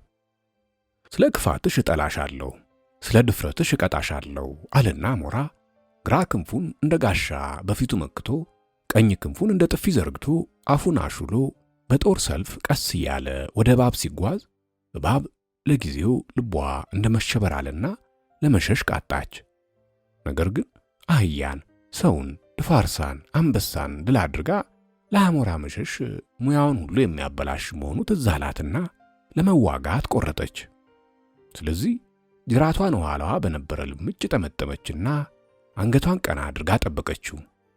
አሞራ የግራ ክንፉን ላባዎች ዘርዘር አድርጎ ሙሉ ገላውን አለበሰና በቀኝ ክንፉ ጥፊ ለመምታት ሲወነጨፍ እባብ ራሷን እንደ መድፈጥ ብላ ጥፊውን አሳልፋ ጅራቷን ከጠመጠመችበት ልምጭ ምን ጊዜ እንደፈታችው ሳይታወቅ እንደ ቀስት ተወርውራ ላይ ወደቀችና መርዟን አከታትላ ለቃ ተወች። ነገር ግን የእባብ መርዝ ከላባው ምሽግ አልፎ ወደ ገላው ሳይደርስ በታላቅ ቅልጥፍና የተመረዘውን ላባ እየነቀለ እየጣለ ወገቧንም ሆዷንም ሲወጋት እባብ መሳሪያዋን ሁሉ ከጨረሰች በኋላ ደክማ ስትወድቅ ግሩም ነው፣ ታላላቆችን ያጠመድኩበት ከንቱ ውዳሴ አንተን ያልያዘበትን ምክንያት ሳላውቅ መሞቴ ብቻ ያሳዝነኛል አለች። ይህን ማወቁ ወደምትሄጅበት ዓለም ደስ ብሎሽ እንድትሄጅ የሚያደርግሽ ከሆነ እኔ ነግርሻለሁ። ለታላላቆች በዘፈንም ሆነ በሌላ መልክ የሚቀርብላቸው ከንቱ ውዳሴ ባያደርጉትም ሊያደርጉት የሚችሉ ለማድረግ የማያቅታቸው ስለሆነ እውነት መስሏቸው ይሸነገላሉ።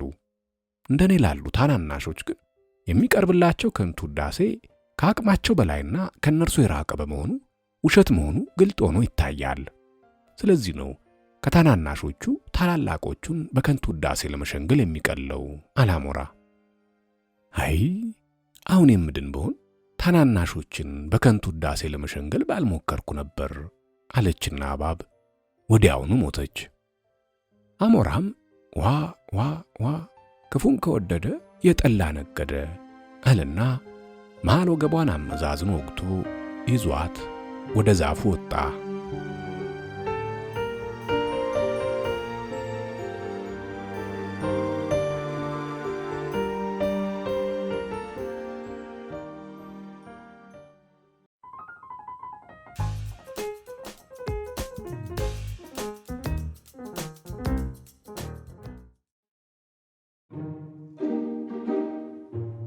ዞሮ ዞሮ ዓለም ለዝንጀሮ።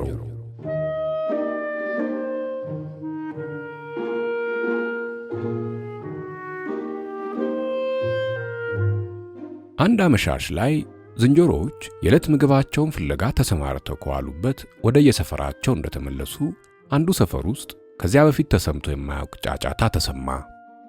ከዚያ ያን ጫጫታ በዙሪያው ያሉት ዋሻዎችና ገደሎች እየተቀባበሉ ሲያስተጋቡ አጉልተው እስከ ወዲያ ድረስ ስላሰሙት በቅርብም በሩቁም ሰፈሮች የሚኖሩት ዝንጀሮዎች ምን ደረሰ እያሉ እየሮጡ ጫጫታው ወደ ተነሳበት ቦታ ሄዱ። ጫጫታው ጉርጉምብስ የተባለ ወጣት ዝንጀሮ የሰው አተር ሲበላ በገባበት ወጥመድ ተይዞ 2 ዓመት ያህል የሰዎች እስረኛ ሆኖ ከኖረ በኋላ አምልጦ ወደ ወገኖቹ በመመለሱ የዘመዶቹና የሰፈሩ ዝንጀሮዎች ሁሉ ደስታና ውካታ ነበር። በሰዎች ወጥመድ ተይዞ ያን ያህል ጊዜ ከቆየ በኋላ አምልጦ እንደገና ወደ ወገኖቹ የተመለሰ ዝንጀሮ ከጉርጉምብስ በቀር ኖሮ ስለማያውቅ ጉርጉምብስ የመጀመሪያው ስለነበር ከሞት እንደተነሳ ሁሉ የዝንጀሮዎች ደስታ ከልክ ያለፈ ሆነ። ከሳት ቃጠሎ ዳን ላለው ቤት ዝናብ ያወርድለታል እንደሚሉት ጉርጉምብስን በወጥመድ የያዘው ሰው በወጥመድ ውስጥ እንዳለ ለማምለጥ እንዳይሞክር አድርጎ ደብድቦ ሽባ ካደረገው በኋላ ከወጥመዱ አውጥቶ አንገቱን በገመድ አስሮ እየጎተተ ቤቱ እስኪደርስና ገድሎ ለውሻው እስኪሰጠው ሲቸኩል በመንገድ ከአንድ አስተማሪ ጋር ይገናኛል። አስተማሪው ዝንጀሮ በሐሳብና በስሜት በአሰራርና በጠባይ ከሰው ጋር የሚቀራረብበትንና የሚራራቅበትን ለማጥናት ሲመኝ የኖረ ስለነበር የተያዘውን ዝንጀሮ ሲያይ ምኞቱ ይቀሰቀስና እሱን ዝንጀሮ ከየት አገኘው የኔ ወንድም ይሏል ባለ ዝንጀሮውን። አተሬን ሲበላ በወጥመድ ያዝኩት። ታዲያ አሁን ምን ልታደርገው ነው? ገድዬ ለውሻዬ ልሰጠው ነው የምወስደው። ውሻዬ ስጋ ከበላ ብዙ ቀን ሆኖታል። ኧረ እባክህ አትግደለው፣ አያሳዝንም? አትግደለው፣ በሰው ኪሳራ በጎ ልስራ እንደሚሉት አይደል? አንተ ምን ጎደለብህ? በእኔ የደረሰ ቢደርስብህ ኖሮ እንዲህ በጎ ልስራ ባያቶንም ነበር። ደግሞ አያሳዝንም ወይ ይለኛል እኮ። የማሳዝንስ እኔ ሀብቴን ጉልበቴን የሚያጠፋውበትን አዝመራዬን ዝንጀሮው ተሰብስቦ ጨርሶብኝ ባዶ እጄን አጨብጭቤ ስገባ ይላል ዝንጀሮ ጎታቹ ተቆጥቶ። ይህን አንዱን ብትገድለው የተበላው አተር አይመለስም፣ ሌላም የምታገኘው ጥቅም የለም ብዬ ነው እንጂ ጉዳትህ ሳይሰማኝ ቀርቶ አይደለም እኮ። የኔ ወንድም ጉዳቴ ያልተሰማኝ መስዬ ታይቼ እንደሆነ ይቅርታ አድርግልኝ። የተበላው አተሬ ባይመለስ ውሻዬ ስጋ ይበላላ፣ ውሻዬ ይጠቀማል። ውሻዬ ከተጠቀመ ደግሞ እኔ ተጠቀምኩ ማለት ነው። ለውሻ ስጋ መግዣ የሚሆን ገንዘብ እኔ ልስጥና ዝንጀሮውን ስጠኝ ይላል አስተማሪው። ቆዳው እኮ ብዙ ገንዘብ ያወጣል። ለውሻ ስጋ መግዣ የምትፈልገውንም ለቆዳው የምትፈልገውንም ዋጋ በአንድ ላይ አስብና ንገረኝ እከፍልሃለሁ ብሎ አስተማሪው ሰውየው የጠየቀውን ዋጋ ከፍሎ ዝንጀሮውን ይወስዳል። እንዲያ ባለ መልካም አጋጣሚ የአስተማሪ ጉርጉምብስን ከሞት ካተረፈውና አስታሞ ካዳነው በኋላ በቤቱ በምቾት እያኖረ የጥናት ሥራውን ሲሰራ 2 ዓመታት ያክል ከቆየ በኋላ ነበር ጉርጉምብስ አምልጦ ወደ ወገኖቹ የተመለሰው። ከቅርብና ከሩቅ ሰፈሮች የተሰበሰቡት ዝንጀሮዎች ሁሉ የጉርጉምብስን እናት አባቱ መቼም አይታወቅ እንኳን ደስ ያለሽ እያሉ እሱን እያዘሉም እየታቀፉም እየሳሙም ሲጨፍሩና እንደ ዝንጀሮች ባህል በልዩ ልዩ የደስታ መግለጫዎች ደስታቸውን እየገለጹ ሲፈነጥዙ ሌሊቱ ተገባደደ። ከዚያ አሩግ ዝንጀሮች እንኳን ከወገኖች ለመገናኘት አበቃ፣ ደስታችንን የመጀመሪያ እንጂ የመጨረሻ ያድርግብን፣ በጠላቶቻችን በሰዎችና በአውሬዎች ላይ ሁልጊዜም እንዲህ ድሉን ያጎናጥፈን እያሉ ጉርጉምብስን መርቀው ለዝንጀሮ ሕዝብም በጎ ምኞታቸውን ገልጠው ወደ የሰፈራቸው ተመለሱ። ከዚያ በኋላ ዝንጀሮዎች ሁሉ ቀን ቀን በየቡድናቸው ስራ የሚፈልጉት ስራቸውን እየቆፈሩ ፍራፍሬ የሚፈልጉት ፍራፍሬያቸውን እየለቀሙ ደጋ ወጥተው ከሰዎች ማሳ ቃርሚያ የሚቃርሙት ቃርሚያቸውን እየቃረሙ ምሳቸውንም ራታቸውንም መደዳውን ሲበሉ ውለው ማታ ማታ ሁልጊዜ ጉርጉምብስ ወዳለበት ሰፈር እየተሰበሰቡ የሰዎች እስረኛ በነበረበት ጊዜ ስለኖረበት ሁኔታና ስለ ሰዎች ባህል እየጠየቁ የሰዎችን ባህል ከራሳቸው ባህል ጋር በማነጻጸር ሲተቹም ሲከራከሩም ያመሹ ጀመር። የዝንጀሮዎች ማህበር ሙሉ ነፃነት ያለበት፣ በወጣቶችና በሽማግሌዎች በሴቶችና በወንዶች መካከል ልዩነት የማይደረግበት፣ መፈራራትና መተፋፈር ነውር የሚባሉት የሰዎች ዝባዝንኬ ነገሮች የማይታወቁበት ስለሆነ እንዲያ በአንድ ላይ በሚሰበሰቡበት ጊዜ ከሽማግሌዎች እስከ ውርንጭሎች ሁሉም ስሜታቸውን ያለ ይሉኝታ ለመግለጽ መብታቸው የታወቀላቸው በመሆኑ ስብሰባቸው እንደ ሰዎች ስብሰባ የቀዘቀዘ አይደለም፣ የሞቀ የደመቀ ነው። መቼም ከሰዎች እጅ ማምለጥ ከሞት እጅ እንደማምለጥ የሚቆጠር ነው። ታዲያ አንተ እንዴት አመለጥክ? እስቲ እባክህ ንገረን አለ አንድ ማታ ጉርጉምብስን ሊጠይቁ ከተሰበሰቡት መካከል አንድ አረጋዊ ዝንጀሮ። እንዴት እንዳመለጠ ከማውራቱ በፊት እስቲ በወጥመድ ከተያዘበት ጊዜ ጀምሮ ከሰዎች ጋር ስለኖርበት ሁኔታ ይንገረን አባዬ። በወጥመድ ሲያዝ እኔ አብሬ አልነበርኩም። ነገር ግን እዚያ የነበሩ ዝንጀሮች በወጥመድ የያዘው ሰው እዚያው ደብድቦ ገድሎ ሬሳውን በገመድ እየጎተተ ሲወስዱ አየን ብለው ስላወሩ እኛ ሁላችንም ሞቷል ብለን አምነን ነበር። ስለዚህ ያን ጊዜ እንዴት ከሞት እንደተረፈና ከዚያ በኋላ እንዴት እንደኖረ ይንገረን አለ አንድ ገመር ዝንጀሮ። በወጥመድ የያዘኝ ሰው ከተያዝኩበት ወጥመድ ስወጣ ሮጬ እንዳላመልጠው እዚያው እንዳለው ደብድቦ ሽባ አደረገኝ እንጂ ያን ጊዜስ አልገደለኝም። ብቻ ቤቱ ስደርስ ገድሎ ለውሻው ሊሰጠኝ ቆሜ መሄድ ስላልቻልኩ አንገቴን በገመድ አስሮ እየጎተተ ሲወስደኝ ያዩ ዝንጀሮች ሞቼ ሬሳዬን እየጎተተ የወሰደኝ መስሏቸው ይሆናል ሞቷል ብለው ያወሩ አለ ጉርጉምብስ። ታዲያ የያዘህ ሰው እንዲያሽባ ካደረገ በኋላ እንዴት ዳንክ? ደግሞስ ገድሎ ለውሻው ሊሰጥህ እየጎተተ ከወሰደ በኋላ እንዴት ከሞት ተረፍ? ካለ ገመሩ። የያዘኝ ሰውዬ እየጎተተ ሲወስደኝ በመንገድ አስተማሪ ከሚባል ሰው ጋር ተገናኙና አስተማሪ ወዴት ተወስዷለህ ብሎ ቢጠይቀው ገድሎ ለውሻው ሊሰጠኝ እንደሚወስደኝ ስለነገረው ያ አስተማሪ የሚባለው ሰው ለውሻው ስጋ መግዣና ለቆዳዬ ዋጋ ገንዘብ ከፍሎ በብዙ ልመና ከሞት አጥርፎኝ ከሱ ጋር ነው ይህን ያህል ጊዜ ይኖርኩ አለ ጉርጉምብስ። ምን ልታደርግለት ነው ገንዘብ ከፍሎ ከሞት ያዳነ? አለች አንዲት ባልቴት ዝንጀሮ። እንዲያው ደግ ቢሆን ነው እንጂ እኔ ምን አደርግለታለሁ? ያን ያህል አብሬው ስኖር እሱ ለኔ ካደረገው በቀር እኔ ለሱ ያደረኩት የለም። እንዴት ደግ ነው! እንዴት ጥሩ ሰው ነው! እንዴት ብሩክ ሰው ነው! ከክፉ ነገር ሁሉ ከሞት ሁሉ ያድነው እያሉ እዚያ የተሰበሰቡት ዝንጀሮች ሁሉ በአንድነት ሲያመሰግኑና ሲመርቁ ቆይተው ጫጫታው ጸጥ ሲል እንግዲህ የሱን አዝመራ ሁሉ አንበላበትም አለ አንድ ውርንጭላ። እሱ አዝመራ የለውም፣ አስተማሪ ሆኖ ብዙ ገንዘብ ስለሚያገኝ ጥራጥሬውንም ሌላውንም እህል በገንዘብ ነው የሚገዛ አለ ጉርጉምብስ። አንተ የምታውቀው አዝመራ ያለው ጠላት እንዳለው ከሞት ያዳነህን ሰው ደስ እንዲለው ሁልጊዜ እየሄድን የጠላቱን አዝመራ እንብላበት አለች አንዲት ወጣት ዝንጀሮ።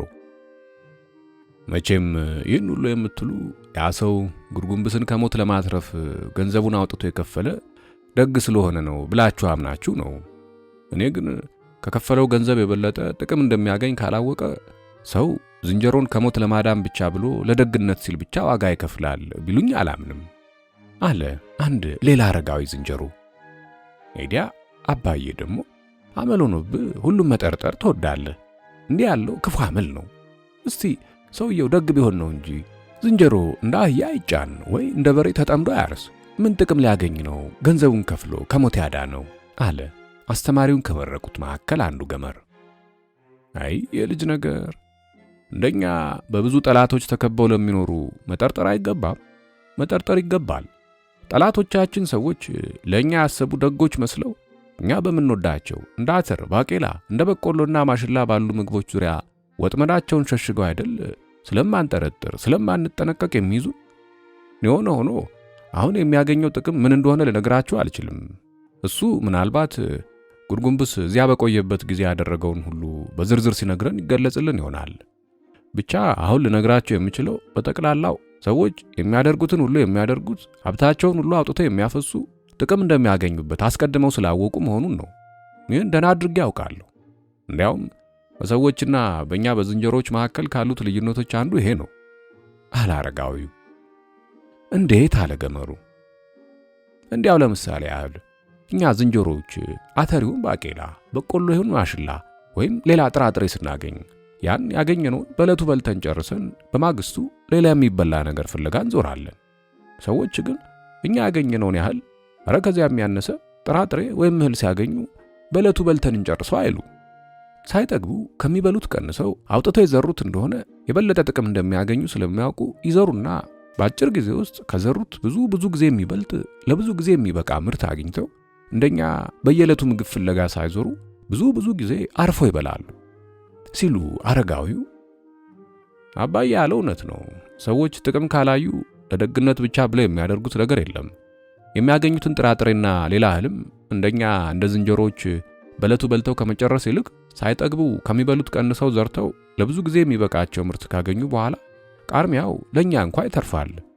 ብቻ ያልገባኝ ዝንጀሮ እንደ ጥራጥሬና እንደ ሌላ እህል ተዘርቶ ለብዙ ጊዜ የሚጠቅም ምርት ያስገኝ ይመስል ያ ሰውዬ ለጉርጉምብስ ገንዘቡን ማውጣቱ ነው አለ አንድ ሌላ ገመር ዝንጀሮ።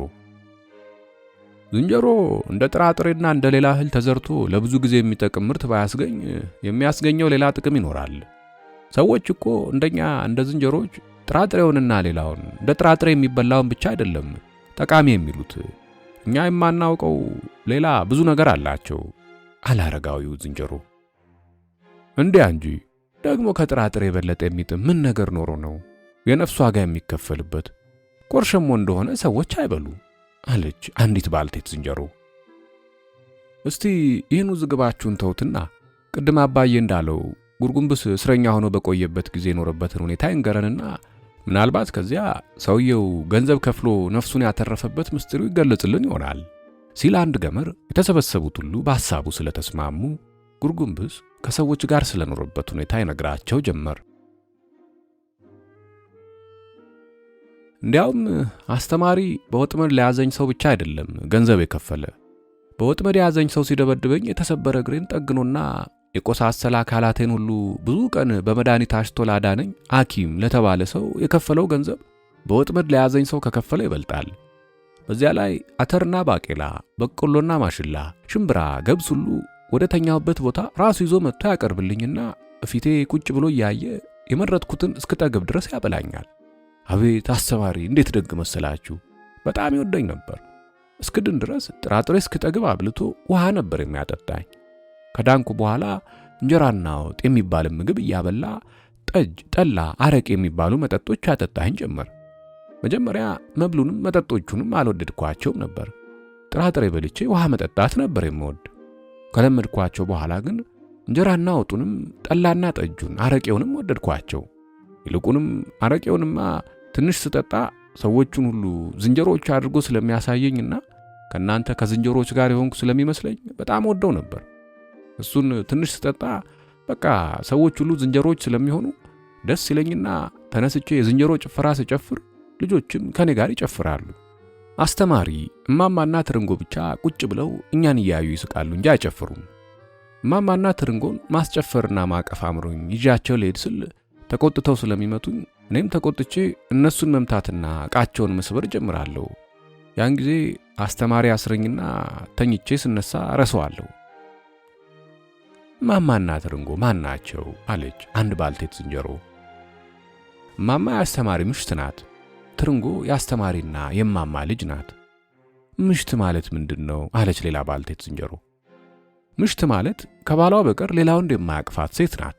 ስለዚህ አስተማሪ የማማ ባል ስለሆነ ከሱ በቀር ማማ ሌላ ወንድ አያቅፋትም። እሱንም ከምሽቱ ከማማ በቀር ሌላ ሴት አታቅፈውም። እና ከባልና ከምሽት በቀር ሌሎች ሴቶችና ወንዶች ቢዋደዱም በፈለጉ ጊዜ አይተቃቀፉም? አለች ባልቴቷ ገርሟት። የለም፣ የሰው ወንዶችና ሴቶች እንደ ዝንጀሮ ወንዶችና ሴቶች ከሚወዷቸው ሁሉ ጋር በፈለጉ ጊዜ አይተቃቀፉም። የሚተቃቀፉት ባልና ምሽት ሲሆኑ ብቻ ነው። ባልና ምሽትም የሚተቃቀፉት ማንም ሳያቸው ሌሊት በጨለማ ተሸሽገው ነው ሲል ጉርጉምብስ እዚያ የተሰበሰበው ዝንጀሮ ሁሉ በሳቅ አወካ። ልጅ ሲወልዱ መተቃቀፋቸውን እንደሚመሰክርባቸው እያወቁ በጨለማ መሸሸጋቸው ደግሞ ምን ይባላል? ሞኞች ናቸው አለች ባልቴቷ ስትስቅ ቆይታ። ለምን እንደሆነ አላውቅም፣ ብቻ የሰዎች ልማድ እንዲያ ነው። ትርንጎንም አስተማሪ አያቅፋትም አለች አንድ ወጣት ዝንጀሮ። ትርንጎ እኮ አስተማሪ ልጅ ናት እንጂ ምሽት አይደለችም። አባት ልጁን አያቅፍም። የባሰው መጣ። ለምን? እኔ እንጃ። በሰዎች ልማድ አባቶች ሴቶች ልጆቻቸውን፣ እናቶች ወንዶች ልጆቻቸውን አያቅፉም። እንዴት ያለ የግልምቢጥ ልማድ ነው! ከሌሎች ይልቅ ልጆቻቸው አይሻሏቸውም? በዚህ በኩልስ የኛ የዝንጀሮች ልማድ በስንት ጣሙ ስትል ወጣቷ ሴቶችም ወንዶችም ከሷ ጋር የሚስማሙ መሆናቸውን በልዩ ልዩ ቃላት እየገለጹ ሲንጫጩ ቆዩ። አንተስ የምታቅፋት ምሽት ነበረች? አለች ወጣቷ ጫጫታው ጸጥ ካለ በኋላ። አልነበረችኝም። ማማንና ትርንጎን በጣም ወዳቸው ነበር። ብቻ ላቅፋቸው ስቀርባቸው ተቆጥተው ይመቱኛል አለ ጉርጉምብስ። ፍትወትና አረቄ በአንድ ላይ ተደባልቀው ባሰከሩት ጊዜ ሁለንተናው ተለዋውጦ በሚያስፈራራ ሁኔታ ሁለቱን ሴቶች ሲቀርባቸው ደብድበው የሚያባረሩት ትዝ ስላለው ከባድ ቅርታ በዝንጀሮ ፊቱ ላይ እየታየ አንገቱን ደፍቶ ለምን? ማማ የአስተማሪ ምሽት ስለሆነች አስተማሪ ብቻ ነው የሚያቅፋት። ትርንጎ ደግሞ እኔም ማቀፍ አትፈልግም። ለምን? ባትወድህ ነው? እንጃ። የዝንጀሮ ጭፈራ ስጨፍርና ሌላ የዝንጀሮ ጨዋታ ስጫወት ስታይ ደስ ብሏት ትስቃለች። ስለወደደችኝ ነው የሳቀችልኝ ብዬ ስቀርባት ተቆጥታ ትመታኛለች። ስለዚህ አንዳንድ ጊዜ ትወደኛለች፣ አንዳንድ ጊዜ ትጠላኛለች። እንግዲህ ጨዋታህን ትወዳለች፣ አንተን ግን አትወድም ማለት ነው አለ አንድ ገመር። ጉርጉምብስ ፊቱ በቅርታ እንደከበደ ሌሎችም ጨዋታህን እንጂ አንተን አይወዱም ኖሯል አለ ገመሩ ቀጥሎ። ማማና ትርንጎ ብቻ ናቸው ጨዋታዬን እየወደዱ እኔም መንካት የማይወዱ። ከልጆች ጋር የፊት እግሬንም ወገቤንም እያያዙ አብረን እንጨፍራለን፣ እየታገልን እንጫወታለን። አብረን አንበላም እንጂ ሁሉን አብረን እናደርጋለን። አስተማሪም ጥራጥሬ ብፈልግ ጥራጥሬ፣ እንጀራ ብፈልግ እንጀራ እስከ ጠገብ ያበላኛል። አንድ የፊት እግሬን እየያዘ እንደ ሰው በሁለት እግሬ ቆሜ እንደሄድ ካስለመደኝ በኋላ ትምህርት ቤት ወደሚባለው ቦታ ሁልጊዜ እየያዘኝ ይሄዳል። ማማና ትርንጎ ሲመቱኝ ያየ እንደሆነ እነሱን ይመታልኛል። ይህን ሁሉ ሲያደርግልኝ የሚወደኝ ይመስለኝና ወደዋለሁ። ብቻ ከልጆች ጋር ስጫወት ቆይቼ አብሬያቸው ልበላ ስቀርብ ተቆጥቶ አንዳንድ ጊዜ መጥቶ ያባረረኛል። ደግሞ የምበላበትና የምጠጣበት ዕቃ የተለየ ስለሆነ በሌላ ዕቃ ስበላ ወይም ስጠጣ ያየ እንደሆነ ዝንጀሮ የበላበት ነው፣ ዝንጀሮ የጠጣበት ነው ወዲያ ጣሉት ይላል። እኔና ውሻው በጠጣንበት ዕቃ ቢታጠብ እንኳ ሰዎች እንዳይጠጡ ይከለክላቸዋል። እኔንና ውሻውን እሱም እማማና ትርንጎም ይጠየፉናል። አስተማሪ እኔና ውሻው እስክንጠግብ ስንበላ ደስ ይለዋል። ብቻ ባፋችን ሰው ስንነካ ያየ እንደሆነ በሽታ ያጋባሉ ብሎ ይመታና ያባረረናል። ውሻው እስኪጠግብ ከበላ አስተማሪም እማማና ትርንጎም ቢጠየፉት ግድ የለውም። እዚያው መንደር ወገኖቹ ውሾች ብዙ ስለሆኑ ወደ እነሱ ሲሄድ ሁሉንም ይረሳዋል። የፍቅርና የጓደኛ ረሃብ አያገኘውም። እኔ ግን እስክጠግብ ከበላው በኋላ እንደ ወገኖቹ ቆጥሬያቸው ወድጃቸው የምጠጋቸው ሰዎች ሲጠየፉኝ የሚሰማኝን ሐዘን ለመርሳትና የሚነሳብኝን የፍቅር ረሃብ ለማሳረፍ እንደ ውሻው የምሄድበት ስለሌለኝ እዚያ ከሰዎች ጋር መኖሩ ከበደኝ፣ አስጠላኝ። የምበላው አተርና ባቄላ፣ በቆሎና ማሽላ፣ ሽምብራው፣ ገብሱ፣ እንጀራው ሁሉም አልጥመኛል። ያ ሁሉ ቀርቶብኝ ከወገኖቼ ጋር ሳገኝ ስራ ስር ቆፍሬ ፍራፍሬ ለቅሜ ቃርሜ በልቼ ሳጣ ጦም ያድሬ መኖር ውል ብሎ ይታየኝ ጀመር። ስለዚህ ያን የተትረፈረፈ ምግብ ሁሉ ረግጬ ሰዎች አፍላ እንቅልፍ ላይ እንዳሉ አምልጬ ወጣውና መጣው ሲል ጉርጉምብስ ፊቱ በደስታ በርቶ ከአሩግና ከውርንጭሎች በቀር እዚያ የተሰበሰበው ዝንጀሮ ሁሉ እንደገና ተነስቶ ጉርጉምብስን እያዘለም እያቀፈና እየሳመም እንኳን ከኛ ከወገኖቹ አገናኘ እያለ ደስታውን ሲገልጽና ሲጨፍር ቆይቶ በየቦታው ተቀመጠ። እስቲ አንድ ሌላ ነገር ልጠይቅ ልጄ አለ። ሰውየው ጥቅም ካላየ ለደግነት ብሎ የሚሰራው ነገር የለም ያለው አረጋዊ ዝንጀሮ ጫጫታው ጸጥ እንዳለ። ጠይቀኝ አባዬ አለ ጉርጉምብስ። መቼም ሰዎች በጎ ሥራ የሚሰሩ ለጥቅማቸው መሆኑን ተነጋግረናል። ያ አስተማሪ ያልከው ሰው ከአንድ ወገን አንተንና ውሻውን እስክትጠግቡ እያበላ በሌላ ወገን ደግሞ ይጠየፋችሁና አይንቃችሁ እንደነበር አሁን ነገርከን። እንግዲህ ከተጠየፋችሁ አይወዳችሁም ማለት ነው። ሳይወዳችሁ እስክትጠግቡ የሚያበላችሁ ደግሞ ጥቅም ቢኖረው ነው። መቼም ውሻውን እስኪጠግብ የሚያበላበት ግልጽ ነው። ቤቱን ከሌባ ከብቶች ካሉትም እነሱን ካውሬ እንዲጠብቅለት ነው። አንተስ እዚያ ከሱ ጋር በነበርክበት ጊዜ ምን ታደርግለት ነበር? እኔ ምንም አላደረኩለትም አባዬ። የዝንጀሮ ጭፈራ እየጨፈርክና የዝንጀሮ ጨዋታ እየተጫወትክ እሱንና ቤተሰቡን ታስቃቸው እንደነበረ ነግረህናል። እስቲ ከዚያ ሌላ ታደርገ የነበረውን ሁሉ ንገረን። ምናልባት ለአንተ ሳይታወቅ የሚጠቅመው ነገር አድርገህለት ይሆናል አላረጋዊው። ኧረ እኔ ምንም አላደረኩለት። ብቻ እሱ አስታሞ ካዳነኝ በኋላ የምበላውን ጥራጥሬና እንጀራ አቅርቦልኝ የምወደውንና የማልወደውን ብዙ የምበላውንና ትንሽ የምበላውን እያየ ወረቀት በሚባል ነጭ ነገር ላይ ምልክት ያደርጋል። ጠላ፣ ጠጅና አረቄ መጠጣት ከለመድኩ በኋላም መጀመሪያ ከሁሉም ትንሽ ከዚያ ጨመር እያደረገ ከዚያ በዛ እያደረገ ይሰጠኝና አንዳንድ ጊዜ ደስ ሲለኝ አንዳንድ ጊዜ ስቆጣ እያየ በነጭ ወረቀት ላይ ምልክት ያደርጋል። ደግሞ ራሴንና ፊቴን ከዚያ ከአንገቴ እስከ ጅራት ማብቀያዬ ከዚያ ከሆዴ እስከ ጀርባዬ ሰፍሮ ጥርሴን ሁሉ ቆጥሮ እንዲሁ በወረቀቱ ላይ ምልክት ያደርጋል ብሎ ጉርጉምብስ ሊቀጥል ሲል ይውትላችኋ ሰው ጥቅም ካላየ የሚያደርገው ነገር የለም አላልኳችሁ? ያ ሰው ጉርጉምብስን ከሞት ለማትረፍ አስታሞ ለማዳንም ያን ያህል ዋጋ የከፈለበትና ምግብ እያማረጠ ሲቀልበው የኖረበት ምክንያት ምስጢሩ አሁን ተገለጠ አላረጋዊው ዝንጀሮ አቋርጦ። ምንድነው? ምክንያቱ ምንድነው? አሉ ጉርጉምብስም ሌሎች ብዙ ዝንጀሮዎችም እየተቀባበሉ አይናቸውን በአረጋዊው ዝንጀሮ ላይ አፍጥጠው። የዝንጀሮ ቆዳ ለልብስ፣ የዝንጀሮና የዝሆን ጥርስ ለመሳሪያ ጌጥ ተፈልገው በቀላሉ የማይገኙ በጣም ውድ ዋጋ ያላቸው መሆናቸውን እኔ ሰምቻለሁ። ስለዚህ የቆዳውን ቁመትና ስፋት መስፈሩና ጥርሱን መቁጠሩ ባያመልጠው ኖሮ አስተማሪ ጉርጉምብስን ሙሉ ገመር እስኪሆንለት ድረስ ቀልቦ አሳድጎ ለማረድና ጥርሱንም ቆዳውንም ሽጦ በጣም ብዙ ጥቅም ለማግኘት አስቦ ኖሯል ማለት ነው። ይህን አትጠርጥሩ። በል ቀጥል አላረጋዊው። ደግሞ የሰዎችን ቋንቋ መናገርም መጣፍም ሲያስተምረኝ ብዙ ጊዜ ከቆየም በኋላ ደህና አድርጌ መስማት ቻልኩ። ትንሽ መናገርም ቻልኩ። መጣፍ ግን አልቻልኩም፣ አቃተኝ። ከዚያ አንድ የፊት እግሬን እየያዘ እንደ ሰው በሁለት እግሬ ቆሜ እንደሄድ ሲያለማምደኝ ብዙ ከቆየም በኋላ እግሬን ሳይዘኝ ትምህርት ቤት ወደሚባለው ቦታ አብሬው ሄጄ የዋልኩ መለስ ጀመር። ትምህርት ቤት የሚባለው ቦታ ምን የሚደረግበት ነው? የሚበላበት ነው? አይ የሚበላበት አይደለም። ብዙ አስተማሪ የሚባሉ ሰዎችና ተማሪ የሚባሉ በጣም ብዙ ልጆች ተሰብስበው አስተማሪ የሚባሉት ሰዎች ተማሪ ለሚባሉት ልጆች እኔ ልማረው ያልቻልኩት ብዙ ነገር የሚያስተምሩበት ነው። ልጆች የሚማሩትን ሁሉ አስተማሪ ሊያስተምረኝ ቢሞክር መማር አልቻልኩም፣ አቃተኝ። ከዚያ ሁሉ መማር የቻልኩት ጥንት ድሮ ሰዎች ሁሉ ዝንጀሮች እንደነበሩና ኋላ ቀስ እያሉ ከዝንጀሮነት ወደ ሰውነት የተለወጡ መሆናቸውን ብቻ ነው። እንዴት? ምን ማለት ነው? ሰዎች ጥንት እንደኛ ዝንጀሮች ነበሩ ማለት ነው? አለ አረጋዊው ዝንጀሮ። ጉርጉምብስ የተናገረው እውነቱን ይሁን ቀልዱን ማወቅ ስላልቻለ የጥርጣሬና የመቸገር መልክ እየታየበት።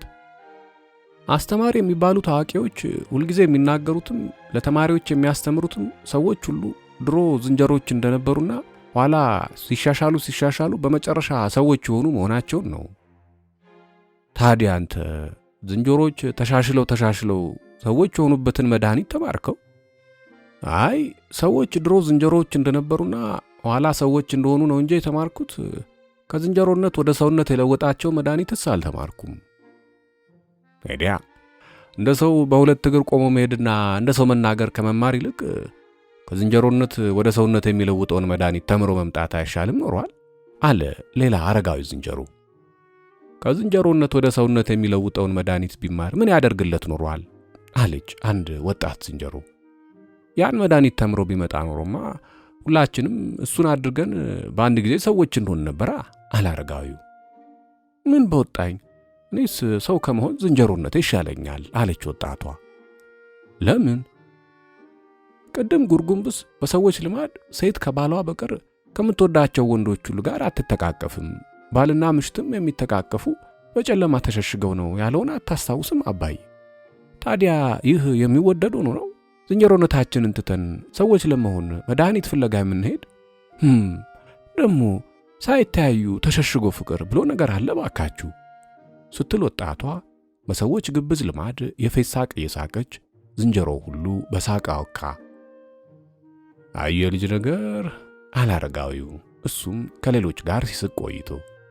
የወጣት ዓይን ብሩህ ለፍቅር እውር ለችግር እንዲሉ አባቶች አንቺ ገና ወጣት ስለሆንሽ በችግር ውስጥ ሆነሽ እንኳ የሚታይሽ ፍቅር ብቻ ነው እንጂ ያለሽበት ችግር አይታይሽም።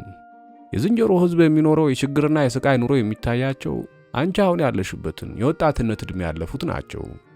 የዝንጀሮ ሕዝብ ከአንድ ወገን ሰዎች ከሌላ ወገን እንደ አንበሳና እንደ ነብር ያሉ ጨካኝ ጠላቶች እያደኑት ሁልጊዜ ከሞት ጋር ተፋጦ ከመኖር ጉርጉምብስ ያን መድኃኒት አለመማሩ ከፋ እንጂ ተምሮት ቢሆንማ እሱን አድርጎ ከሞት ጋር እንደተፋጠጡ ከመኖር ተገላግሎ እንደ ሰዎች ያለ ስጋት በደስታ ከመኖር የተሻለ ምን ነገር ይገኛል? ብቻ ምን ይሆናል? ጉርጉምብስም እንደ አንቺ ወጣት ሆነና በዚያ ጊዜ የዝንጀሮ ሕዝብ ስቃይ ስላልታየው መድኃኒቱን ለመማር ባለማሰቡ ሊያመልጥ የማይገባው ተመልሶ የማይገኝ መልካም አጋጣሚ አመለጠ፣ አለ ቀጥሎ የዝንጀሮ ፊቱ በከባድ ቅርታ ይብሱን ከብዶ። የዝንጀሮ ሕዝብ የሚኖረውን የስቃይ ኑሮ አረጋዊው ዝንጀሮ እያዘነ ሲናገር እዚያ የተሰበሰበው ዝንጀሮ ሁሉ በተለይ ገመሮቹ የሐዘን ብቻ ሳይሆን የቁጣ ስሜታቸውን ጭምር ለየብቻም እርስ በርሳቸውም ሲገልጹ ህምህምታው ጎልቶ ሰፈሩን የሜዳ ገበያ አስመስሎት ቆየ።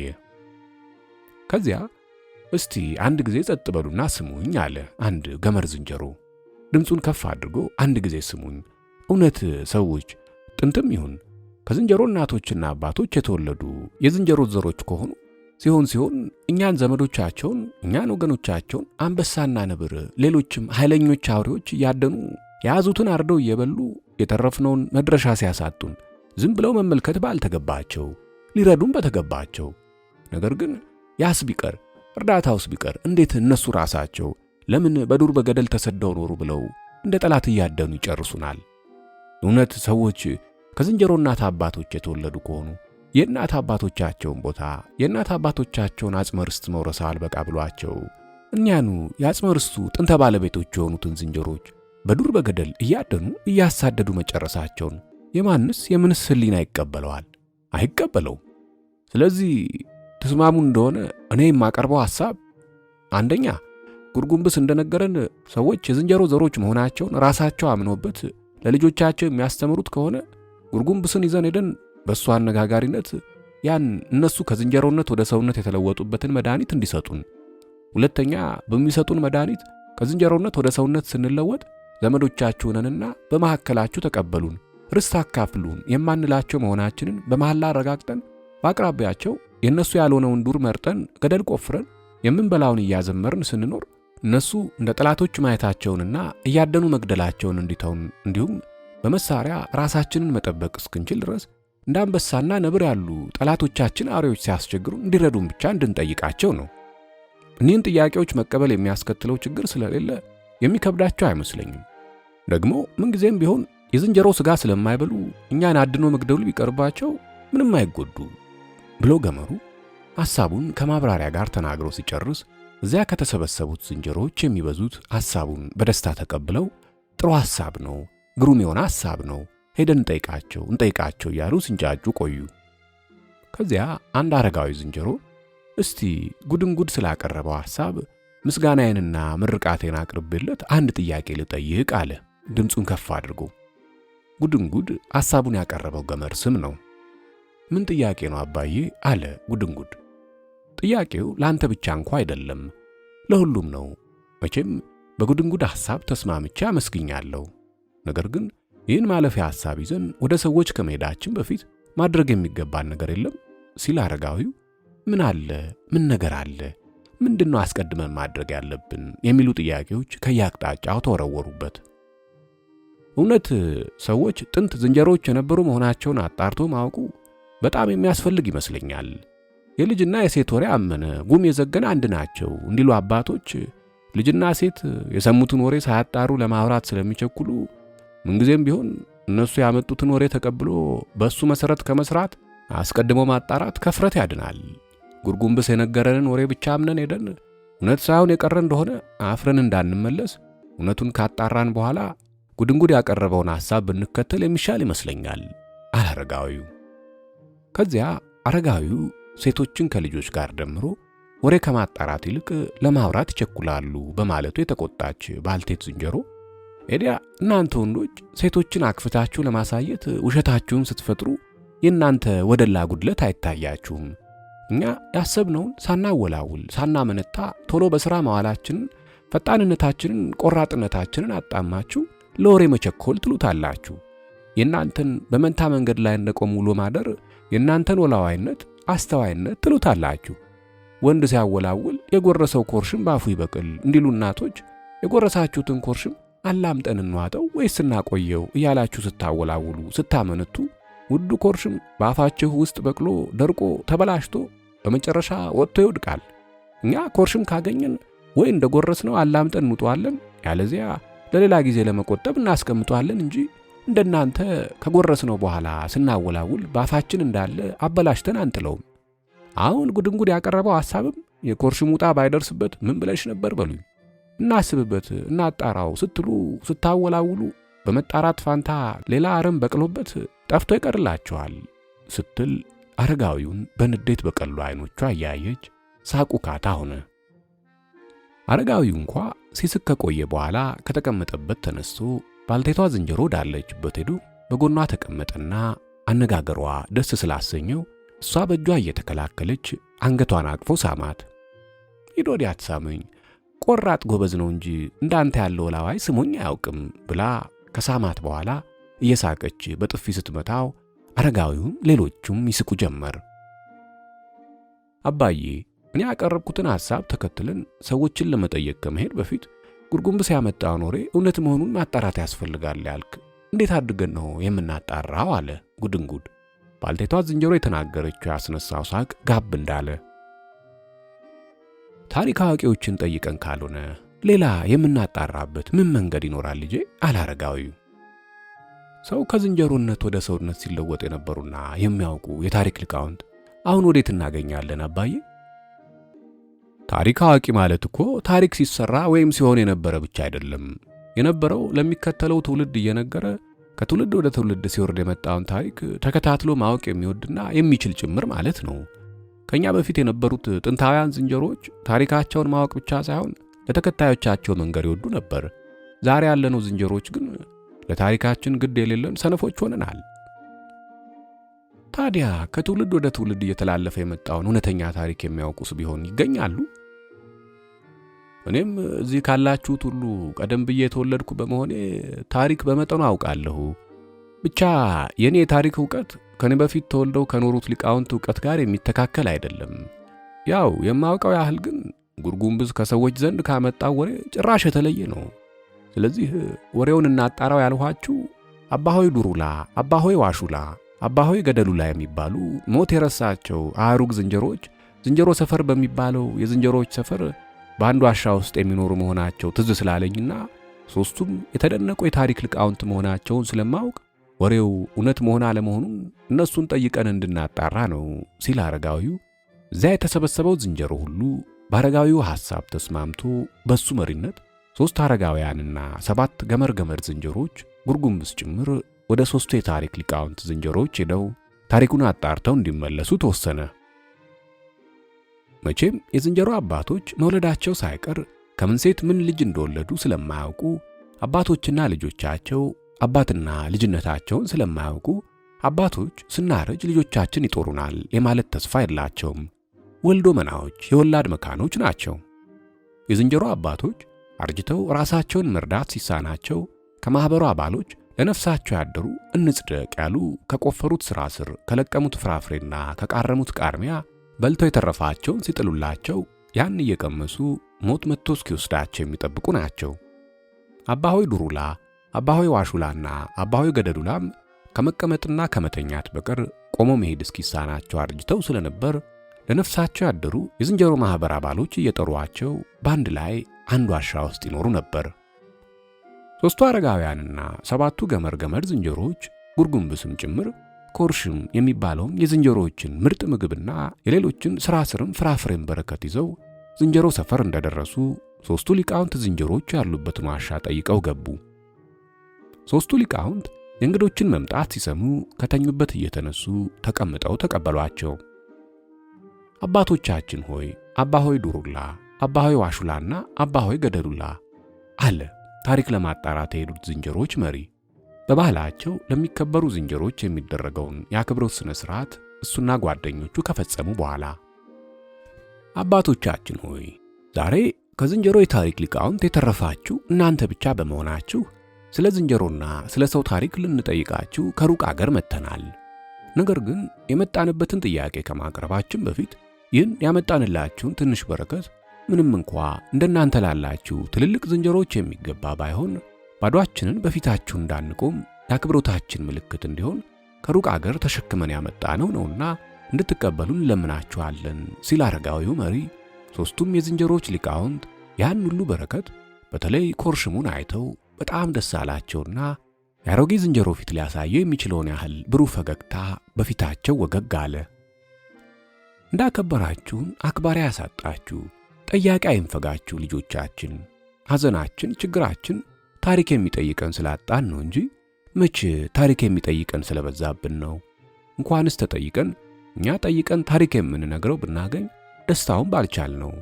በሉ እስቲ አሁን የምትጠይቁንን ጠይቁን አለ አባሆይ ዱሩላ። አባሆይ ዋሹላና አባሆይ ገደሉላም ቃሉ ቃላችን ነው ለማለት ራሶቻቸውን ደፋ ቀና አደረጉ። ይህን ጉርጉምብስ የተባለ ወጣት ሰዎች በወጥመድ ይዘው ከነሱ ጋር ብዙ ጊዜ ካቆዩት በኋላ አምልጧቸው እንደገና ከኛ ከወገኖቹ ጋር ለመገናኘት በቃ። እዚያ ተይዞ ከሰዎች ጋር በኖረበት ጊዜ ካየውና ከሰማው መካከል ያገሩ ሰዎች ጥንት ሰው ሁሉ ዝንጀሮ እንደነበረ ኋላ ቀስ እያለ ከዝንጀሮነት ወደ ሰውነት የተለወጠ መሆኑን አምነው ልጆቻቸውን እየሰበሰቡ ማስተማራቸውን ነገረን። ስለዚህ ሄደን ወደ አጽመ ርስታችን አስገቡን ከማለታችን በፊት እንዲህ ያለውን የጥንት ታሪክ ከናንተ ከሶስታችሁ ሌላ በዝንጀሮ ሕዝብ መካከል የሚያውቅ ባለመኖሩ ትክክለኛውን ታሪክ ከናንተ አጣርተን ለመሄድ ነው ረጅም መንገድ ተጉዘን የመጣን ሲል ታሪክ ለማጣራት የሄዱት ዝንጀሮች መሪ እሱ ነው እንዲህ ያላችሁ አለ አባሆይ ገደሉላ በዝንጀሮ ፊቱ ወደ ጉርጉምብስ አመልክቶ። አዎ አለ የእንግዶቹ መሪ። የዝንጀሮ አዋቂ ከአገር ሲጠፋ ውርንጭላ አዋቂ ነኝ ብሎ የደነፋ እንደሚሉት አይደል? መቼስ ምን ይደረግ፣ ታሪክ አዋቂዎች ከአገር ሲጠፉ ጊዜ እንደነዚህ ያሉት ውርንጭሎች ታሪክ አዋቂዎች ነን እያሉ ይደንፉ ሲል አባሆይ ገደሉላ እንደማዘን ብሎ ራሱን እየወዘወዘ ይቅር ይበሉኝ አባሆይ ሐሳቤን እንደሚገባ አልገለጽኩም መሰለኝ አለ መሪው። ጆሮ የሚያከራክረው ሊቅ በቅጡ አልሰሙኝም ማለት ከብልግና ጋር እንዳይቆጠርበት። ይቅር ይበሉኝ፣ ይህ ወጣት ጉርጉምብስ አይደለም እኮ ታሪኩን የነገረን። ታሪኩን የተናገሩ ሰዎች ናቸው። እሱ ሰዎች የሚናገሩትንና ለልጆች የሚያስተምሩትን ነው ለኛ የነገረን። እና ሰዎች ናቸው ጥንት ሰው ዝንጀሮ ነበር፣ ኋላ ነው ከዝንጀሮነት ወደ ሰውነት የተለወጠ ብለው የሚናገሩና የሚያስተምሩ አለ አባሆይ ገደሉላ። አዎ አለ የእንግዶች መሪ ሊቃውንቱ እንዲሰሙት ድምፁን ከፍ አድርጎ በዜማ። ከትከት ብለው ሦስቱ ሊቃውንት በአንድ ላይ ከሳቁ በኋላ ጠንጋራ ጀርባን ፊት ነው ብሎ ያወራ እንደሚባለው ሰው ከዝንጀሮነት ወደ ሰውነት ተለወጠ የሚሉት ሁሉ የታሪክ ጠንጋሮች ናቸው። አትመኗቸው ልጆቼ። እውነቱ የዚያ ግልብጥ ነው። እውነቱ ዝንጀሮ ከሰውነት ወደ ዝንጀሮነት የተለወጠ መሆኑ ነው አለ አባ ሆይ ዋሹላ። ሁለቱ ጓደኞቹም ከሱ ጋር መስማማታቸውን በየራሳቸው ምልክት አሳዩ። እንዴት አባ ሆይ አለ እንግዶች መሪ። ተባረክ ልጄ። እንዴት ማለት አስተዋይነት። እንግዲህ ልብ አድርጋችሁ ስሙ። ጥንት ዝንጀሮ አልነበረም። ጥንት የነበረው ሰው ነው። በዚህ በሸለቆውና በቆላው ከፍ ብሎ በወይና ደጋው ሁሉ የነበረ ሰው ነው። ላይ ደጋውም ከብቶቻቸውን እየነዱ ሳር ወደሚገኝበት ሀገር ሁሉ የሚዞሩ የተወሰነ ሀገር የሌላቸው ሳር ሀገሩ እያሉ የሚሰድቧቸው ጥቂት ሰዎች ነበሩ። ብቻ እነሱ ከብዙ ጊዜ በኋላ በየክፍሉ ቦታ ይዘው ተቀማጮች እስኪሆኑና እስኪበዙ ድረስ ከሰዎች ሩቅ በሆነው ደጋ ከብቶቻቸው ጋር ሲዞሩ የሚኖሩ ከሰው የማይቆጠሩ ነበሩ። ሸለቆውና ቆላው ከፍ ብሎ ወይና ደጋው ግን መሬቱ ሁሉ ሀብት የሞላበት፣ አየሩ ሙቀትና ብርድ የማይጠነክሩበት ለኑሮ ተስማሚ ስለነበረ በእነዚህ ክፍሎች ይኖሩ የነበሩት ሰዎች ሁሉ ተመችቷቸው ደስ ብሏቸው ይኖሩ ነበር። ኋላ በየክፍሉ የሚኖሩት ሰዎች በሀብት እየበለጸጉ በእውቀት እያደጉ በኃይል እየበረቱ ሲሄዱ በበሉ ቁጥር የሚርባቸው፣ ባገኙ ቁጥር ጨምረው ካላገኙ መኖር የማይችሉ የሚመስላቸው፣ ባወቁ ቁጥር ደግሞ ጨምረው ካላወቁ ያወቁት የማይበቃቸው፣ በበረቱ ቁጥር ደግሞ ጨምረው ካልበረቱ የሚሸነፉና የሚጠፉ የሚመስላቸው ሆኑ። ከዚያ ሁሉም በሀብት በእውቀት በኃይል አድገው እዚያ ላይ ሲደርሱ የየራሳቸው ክፍል የማይበቃቸው መስሎ ታይቷቸው አንዱ ሌላውን አጥፍቶ መሬቱንና ሀብቱን ለመውረስ ይፈላለጉ ጀመር አለ አባ ሆይ ዋሹላ። እዚያ ላይ ሲል አንድ እጁን ማለትም የፊት እግሩን ወደ ሰማይ አንስቶ ከዚያ ወዲያማ ምን ልበላችሁ አለ ቀጥሎ። ከዚያ ወዲያማ መቼስ ሁሉም ያልሰሩት የመሳሪያ አይነት የለ። በዚያ እስበሳቸው ተራረዱ፣ እስበሳቸው ይፈጃጁ ጀመር። አንዱ ሌላውን ለማጥፋት የሰሩት መሳሪያ ምኑ ቅጡ? የሚገድል ብቻ መሰላችሁ? መግደልማ አባት ነው። ከመግደል የከፋ ሆነ እንጂ አውሮ አደንቁሮ መድረሻ የሚያሳጣው የሚቆማምጠው፣ ሰውን ወደ ሌላ ነገር የሚለውጠው የሚያሳብደው፣ ርጉዞችን ጉድ የሚያስወልደው ያ ሁሉ አይነቱና ክፋቱ መጠን የሌለው መሳሪያ የፈጠሩትን ሰዎች ሁሉ ከማጥፋቱ አልፎ የኖሩበትን አገር ሁሉ መልኩን ለወጠው። አልፎ ባልታወቀ ምክንያት አንዳንድ የሰው ዘሮች እንኳ ቢተርፉ የእነሱም መልካቸውና ሌላ ሁኔታቸው ሁሉ ተለወጠ።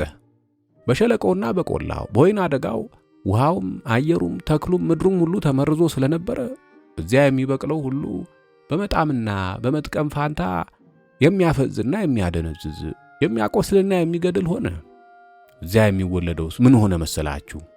ከላይ ከደጋው በቀር ያ መዓት በወረደበት ክፍል ሁሉ ከኒያ ከተረፉት በሽተኞች ሰዎች የተወለደው ሁሉ በሰው ፈንታ ዝንጀሮና ጦጣ ጉሬዛ ሆነ።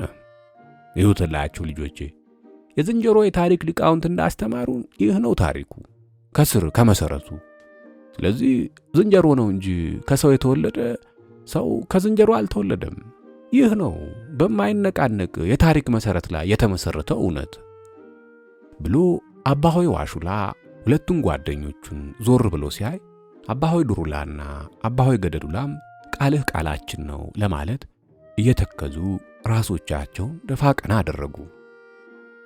ታዲያ ያን ጊዜ ከሰዎች እንዲያ ለዘር ያህል እንኳ ጥቂት ሳይተርፉ እርስ በርሳቸው ከተፋጁ የዛሬ ሰዎች ከየት መጥተው ነው አገሩን ሁሉ የሞሉት? አለ የእንግዶቹ መሪ። ሁሉም አንገታቸውን ደፍተው ሲተክዙ ዘለግ ያለ ጊዜ ከቆዩ በኋላ የዛሬ ሰዎችማ ጥንት የሰዎች መኖሪያ ባልነበረው እዚያ ወዲያ ደጋው ላይ ሳር በሚገኝበት ሁሉ ከብቶቻቸውን ተከትለው ሲዞሩ ይኖሩ የነበሩት ባዶ ቤት ቁንጫ ይፈላበት እንዲሉ አባቶች የጥንት ሰዎች ጠፍተው ቦታቸው ባዶ ሆኖ በጣም ብዙ ጊዜ ከቆየ በኋላ ውሃውና አየሩም መሬቱም ተክሉም ጠርቶ ሁሉም ተመልሶ ደና ሲሆን እነ ሳር አገሩ ቀስ እያሉ ከደጋው እየወረዱ የጥንት ሰዎችን ቦታ ይይዙ ጀመር። ከዚያ እየተመቻቸው እየበዙ በሀብት እየበለጸጉና በእውቀት እያደጉ ሄዱ። ከዚያ መቼም ሰውን ችግርና ድንቁርና እንጂ ምቾትና ዕውቀት አያስችለው። እነዚህ የነሳር አገሩን ዘሮችም ምቾትና ዕውቀት በዝቶ አሰከራቸውና የጥንት ሰዎች በደረሱበት ለመድረስ የእነሱን መንገድ ተከትለው ሲጣደፉ ይታያሉ አለና አባሆይ ዋሹላ ጓደኞቹን እያየ የአሽሙር ሳቅ ሲስቅ፣ ሁለቱ ጓደኞቹም አብረው እንደሱ በአሽሙር ከትከት ብለው ሳቁ። የታሪክ ሊቃውንቱ የአሽሙር ሳቅ ስቀው ትንሽ ዝም ብለው ከቆዩ በኋላ ቅድም ወደ አጽመ ርስታችን እንዲያስገቡን ሰዎችን ለመጠየቅ ከመሄዳችን በፊት ሰው ከዝንጀሮነት ወደ ሰውነት የተለወጠ መሆኑ በታሪክ ላይ የተመሰረተ እውነት መሆኑን ለማረጋገጥ ወደ እናንተ መጣን ያልክ መሰለኝ ልጅ። እና ሰዎች ርስት እንዲያካፍሏችሁ ሂዳችሁ ልትጠይቁ ኖሯል ሐሳባችሁ? አለ አባሆይ ዱሩላ አንገቱን ቀና አድርጎ ወደ እንግዶቹ መሪ እየተመለከተ። አዎ አባሆይ፣ እኛማ ሰዎች ማንም ሳይጠይቃቸው የዝንጀሮ ዘሮች መሆናቸውን ራሳቸው አምነው ልጆቻቸውን የሚያስተምሩ ከሆነ መጀመሪያ እነሱ ከዝንጀሮነት ወደ ሰውነት የተለወጡበትን አብነት እንዲያስተምሩንና እኛም እንደነሱ ሰዎች ሆነን ከአጽመ ርስታችን እነሱ በማይጠቀሙበት ክፍል ባጠገባቸው እንድንሰፍር ብንጠይቃቸው እነሱም ይጠቀማሉ እንጂ ስለማይጎዱ አይከለከሉንም ብለን አስበን ነበር። ለእናንተ ርስት ቢያካፍሉ ምን ጥቅም ያገኛሉ? አለ አባሆይ ዱሩላ እንደመገረም ብሎ። አንደኛ እኛም እንደነሱ ሰዎች ሆነን ባጠገባቸው የምንኖር ከሆነ አዝመራቸውን መብላታችንና ማበላሸታችን ስለሚቀርላቸው ይህ ለነሱ ትልቅ ጥቅም ነው። ሁለተኛ የዱር የገደሉንና የዋሻውን ውስጥ ምስጢር ከነሱ የበለጠ ስለምናውቅ እዚያ ውስጥ የሚኖሩትን እንደ አንበሳ፣ ዳልጋ አንበሳ፣ ነብርና እነሱን የመሳሰሉትን የጋራ ጠላቶቻችንን ተባብረን አጥፍተን የሰላምና የደስታ ኑሮ እንኖራለን። ይህም ለእኛ ብቻ ሳይሆን ለነሱ ጭምር ትልቅ ጥቅም የሚሰጥ ነገር ነበር አባሆይ። ብቻ ሁሉስ ምን ያደርጋል፣ ሰው የዝንጀሮ ዘር ስለመሆኑ ጉርጉምብስ የነገረን ሁሉ በታሪክ የማይደገፍ ከንቱ ወሬ ከሆነ የእኛም ሐሳብ ከንቱ ሆኖ መቅረቱ ነው አለ የመላእክተኞቹ መሪ። አዎ እሱ ከንቱ ሐሳብ ነው ልጆች። ዝንጀሮ ከዱር ከገደልና ከዋሻ ሌላ አጽመ ርስት ኖሮት አያውቅም።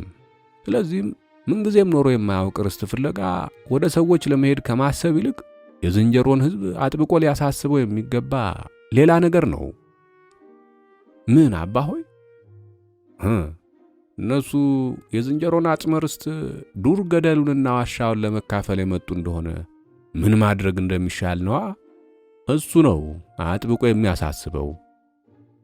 እንዴት አባሆይ? አለ የመላእክተኞቹ መሪ ትንሽ እንደመሳቅ ብሎ። አትሳቅ ልጄ፣ ነገሩ የሚያሳዝን እንጂ የሚያስቅ አይደለምና አትሳቅ። አየህ መቼም ሰዎች አሁን በያዙት መንገድ መሄዳቸውን ከቀጠሉ እኔ በልጥ እየተሽቀዳደሙ በሚሰሩት የጥፋት መሳሪያ በሚሰሩት መቅሰፍት እስበሳቸው ተጠፋፍተው ከጥፋት የሚተርፉት በሽተኞች እንደ ጥንቶቹ ዝንጀሮን የመሳሰለ ፍጥረት የሚወሉ መሆናቸው አይቀርም። ያን ጊዜ ዓለም ሰው የማይኖርባት ዝንጀሮን የመሳሰለ ፍጥረት ብቻ የሚኖርባት ትሆናለች ማለት ነው። ታዲያስ ከኒያ በሽተኞች ለሚወለደው ዝንጀሮን ለመሳሰለው ፍጥረት ሁሉ አሁን የምናውቀው ዱር ገደልና ዋሻ ይበቃል? አይበቃም። እንግዲያ ምን ማድረግ ይሻላል? ይህ ነው ልጆች የዝንጀሮን ሕዝብ አጥብቆ ሊያሳስበው የሚገባ። ከሰዎች ርስት የመካፈሉ ጉዳይ አይደለም። ያን ጊዜ የሰዎች ርስት ለነሱም ይቀራል ሲል አባሆይ ዱሩላ ያሮጌ ዝንጀሮ ፊቱ በሐዘን ከብዶ ራሱን ደፋ ቀና እያደረገ አእሩግ ጓደኞቹ ለሐሳቡ ተካፋዮች መሆናቸውን እንደሱ በሐዘን በከበደ ፊት ራሳቸውን ደፋ ቀና በማድረግ ገለጹ።